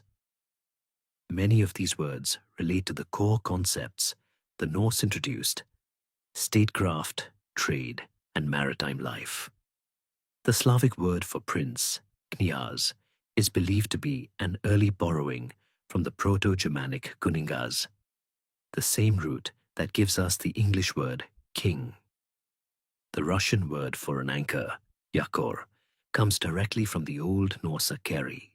Other words related to commerce, social status, and military affairs were also absorbed, becoming so deeply embedded in the Slavic lexicon that their foreign origins were forgotten.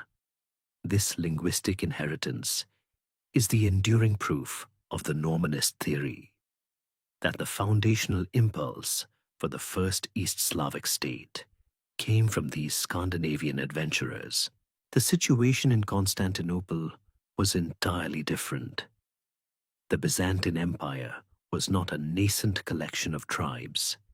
It was the heir to 1,000 years of Roman civilization, possessed of a highly literate and deeply conservative Greek-speaking culture. Byzantine Greek was a language of immense prestige, the tongue of the church, of classical philosophy, and of imperial administration. It was not a language that easily borrowed words from barbarians. As a result, the linguistic influence of the Varangians on Greek was vanishingly small. The primary word they contributed was, fittingly, their own name, Varangos, Varagos, a Hellenized form of the Old Norse Veringi, meaning a man of the pledge or a sworn confederate. Beyond that, their impact is almost invisible. Norse and English names appear in the chronicles, but they are twisted into Greek forms to make them pronounceable for a Hellenic tongue. Haralda becomes Araltes, Ivar becomes Imbres. The empire absorbed the men, but it repelled their language. This linguistic isolation was, in fact, a crucial part of their identity and function. The 14th century account of the god still acclaiming the emperor in English at official ceremonies is a powerful testament to this. For over 300 years after the Norman conquest, long after their language had evolved dramatically back in England itself, the Varangians in Constantinople were preserving a form of it for ceremonial use. Their foreign tongue was a key part of their mystique, a constant reminder that they stood apart from the intrigues of the Greek-speaking court. This raises a fascinating practical question. How much did this proud foreign tongue actually influence the daily life of the palace? While Old Norse and later Old English never became languages of the court, it's impossible to imagine that centuries of close contact had no effect on the spoken environment. The emperor's personal safety depended on his ability to communicate with his guards. It is almost certain that a professional corps of interpreters, or Ermenadai, existed to bridge the gap. Furthermore, it is highly probable that the Akoluthos, the native Greek commander of the guard, would have been required to be at least partially bilingual. It is even easy to imagine that emperors like the hands-on military man Alexios Komnenos would have learned a basic vocabulary of Norse or English commands, halt, charge, form shield wall, as a matter of practical necessity and as a way of building rapport with his most loyal men. The linguistic influence of the Varangians, therefore, was not on the Greek lexicon, but on the multilingual reality of the imperial palace. The sound of their northern tongues would have been a familiar, if alien, part of the daily soundscape of the emperor's life. The ever-present, guttural language of loyalty. The story of the Varangian Guard is preserved in the biased accounts of Byzantine chroniclers and the heroic embellishments of Norse sagas. But history is not only written in ink, it is also carved in stone, buried in the earth, and lost in the dust of ages to find the most honest, unfiltered truth of the Varangians. We must look beyond the texts to the archaeological footprints they left behind. These physical traces, though faint and scattered, provide a tangible connection to the lives of these men, a silent testimony to their long journey and their centuries of service. The story circles back to where we began, in the ethereal light of the Hagia Sophia. High on a marble parapet in the southern gallery, the faint, angular scratching of Norse runes cuts through the centuries. Halfdan var her. Halfdan was here. This single simple statement, an act of petty vandalism by a bored soldier, is perhaps the most powerful piece of evidence in the entire Varangian saga. It is a voice, unmediated by chroniclers or poets, speaking directly to us from the 11th century. It confirms, with the certainty of a fingerprint, the presence of these northern warriors in the most sacred sanctuary of the empire. And Halfdan was not alone. Other, more weathered runic inscriptions have been found in the great cathedral, ghosts of words left by other men who stood a long and quiet guard duty 1,000 years ago. Sometimes, this Varangian graffiti was not small and discreet, but monumental and audacious. For centuries, the ancient Greek port of Piraeus, near Athens, was guarded by a magnificent marble lion, a masterpiece of classical sculpture. In the mid-11th century, the Byzantine emperor sent a contingent of his Varangian guard to Athens to help suppress a local revolt. During their time there, these mercenaries did something extraordinary. They covered the shoulders and flanks of the ancient lion with a complex, swirling inscription of runes. Today, the inscription is so weathered as to be almost indecipherable, but it is clearly a memorial carved by Scandinavians in the emperor's service. The Piraeus lion stands today not in Athens, but at the entrance to the Venetian arsenal, having been looted by the Venetians in the 17th century. It is a doubly displaced object, an ancient Greek statue covered in the graffiti of Norse mercenaries in the service of the Roman emperor, now standing as a trophy in an Italian city. It is a perfect monument to the complex, interconnected world the Varangians inhabited. Beyond these remarkable carvings, the archaeological trail becomes a matter of connecting the dots. Along the great river routes of Russia and Ukraine, hordes of Byzantine coins and scattered finds of Scandinavian-style weapons, brooches, and pendants map out the path of the Rus. In the Balkans and Anatolia, axe heads forged in a distinctly northern European style have been unearthed on battlefields and in the ruins of fortresses where the god was known to have served. While it is impossible to say for certain that a specific axe was wielded by a specific guardsman, the pattern of these finds provides powerful corroborating evidence, a physical manifestation of the stories told in the texts. This leads to the most sought-after and elusive piece of the Varangian archaeological puzzle: their graves. We know that thousands of Varangians lived, served, and died in and around Constantinople over a span of nearly 400 years. They must have been buried somewhere. Finding a dedicated Varangian cemetery is a holy grail for archaeologists. There are tantalizing clues. In the 19th century, an English diplomat reported the discovery of what he believed to be Varangian graves on a hill overlooking the Bosphorus. Burial mounds containing large skeletons laid to rest with their swords and iron axes. Tragically, this site has since been lost, likely built over by the sprawling modern city of Istanbul. The primary difficulty is that the Varangians, upon converting to Orthodox Christianity, would have largely abandoned their pagan burial customs. They would have been interred in cemeteries, following Byzantine Christian rites, making their graves archaeologically indistinguishable from those of the local population, unless they were buried with their iconic weapons.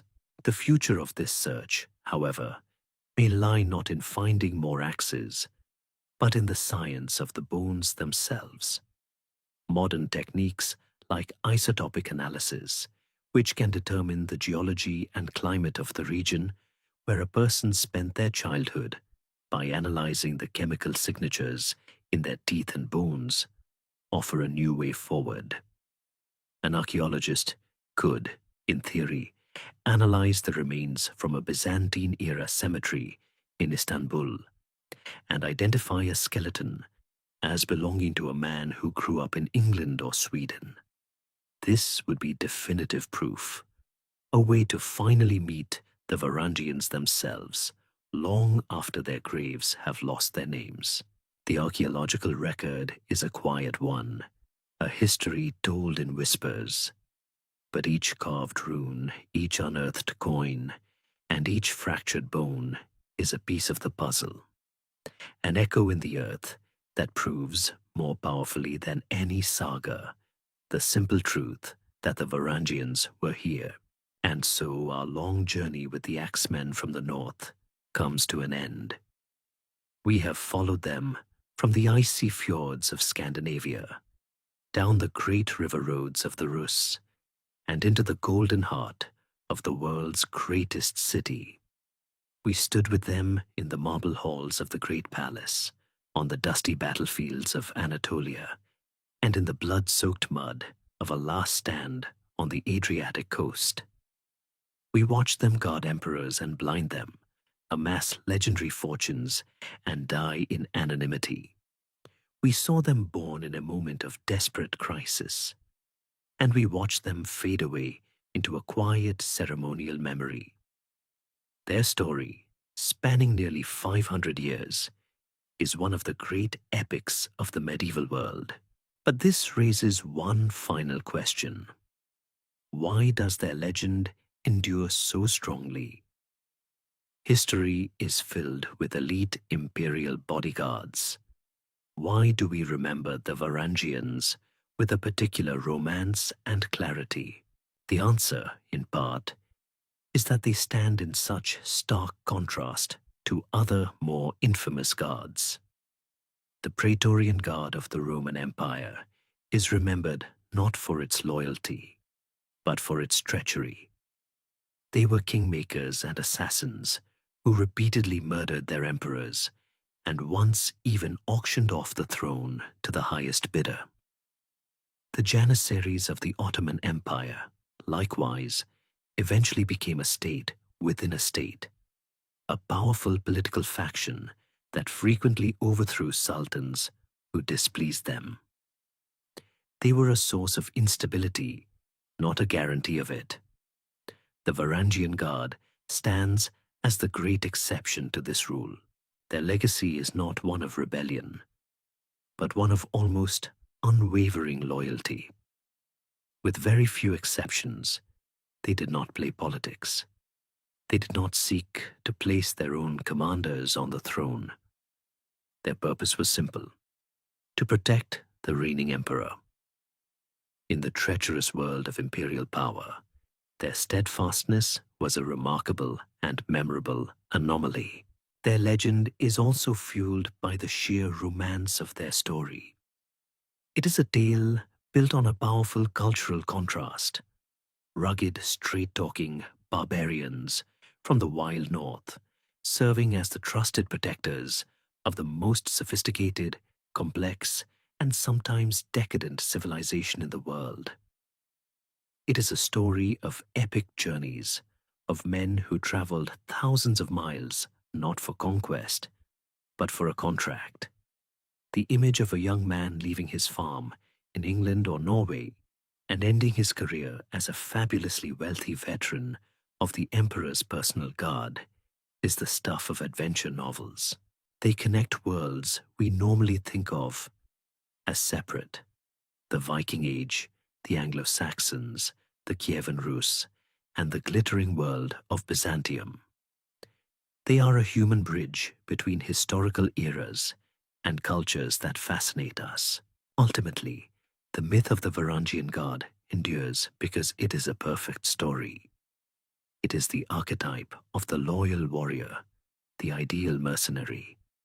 Their promise was simple: we will protect you with our lives, and in return, you will give us gold and glory. And for centuries, they fulfilled their side of that bargain with terrifying efficiency. They were the ultimate outsiders, a force whose loyalty was assured precisely because they had no stake in the society they were protecting. They did their job, they took their pay, and when their time was done, they left behind not a legacy of political interference, but a legend of unbreakable loyalty. And now, our story is over. The echoes of the axes have faded.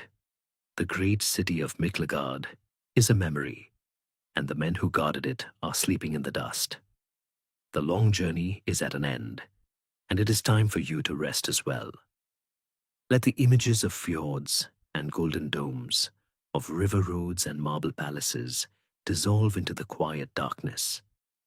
May the tales of these old warriors, their courage and their loyalty, be a comforting presence as you drift off, wishing you deep peace and the most gentle and restful of sleep.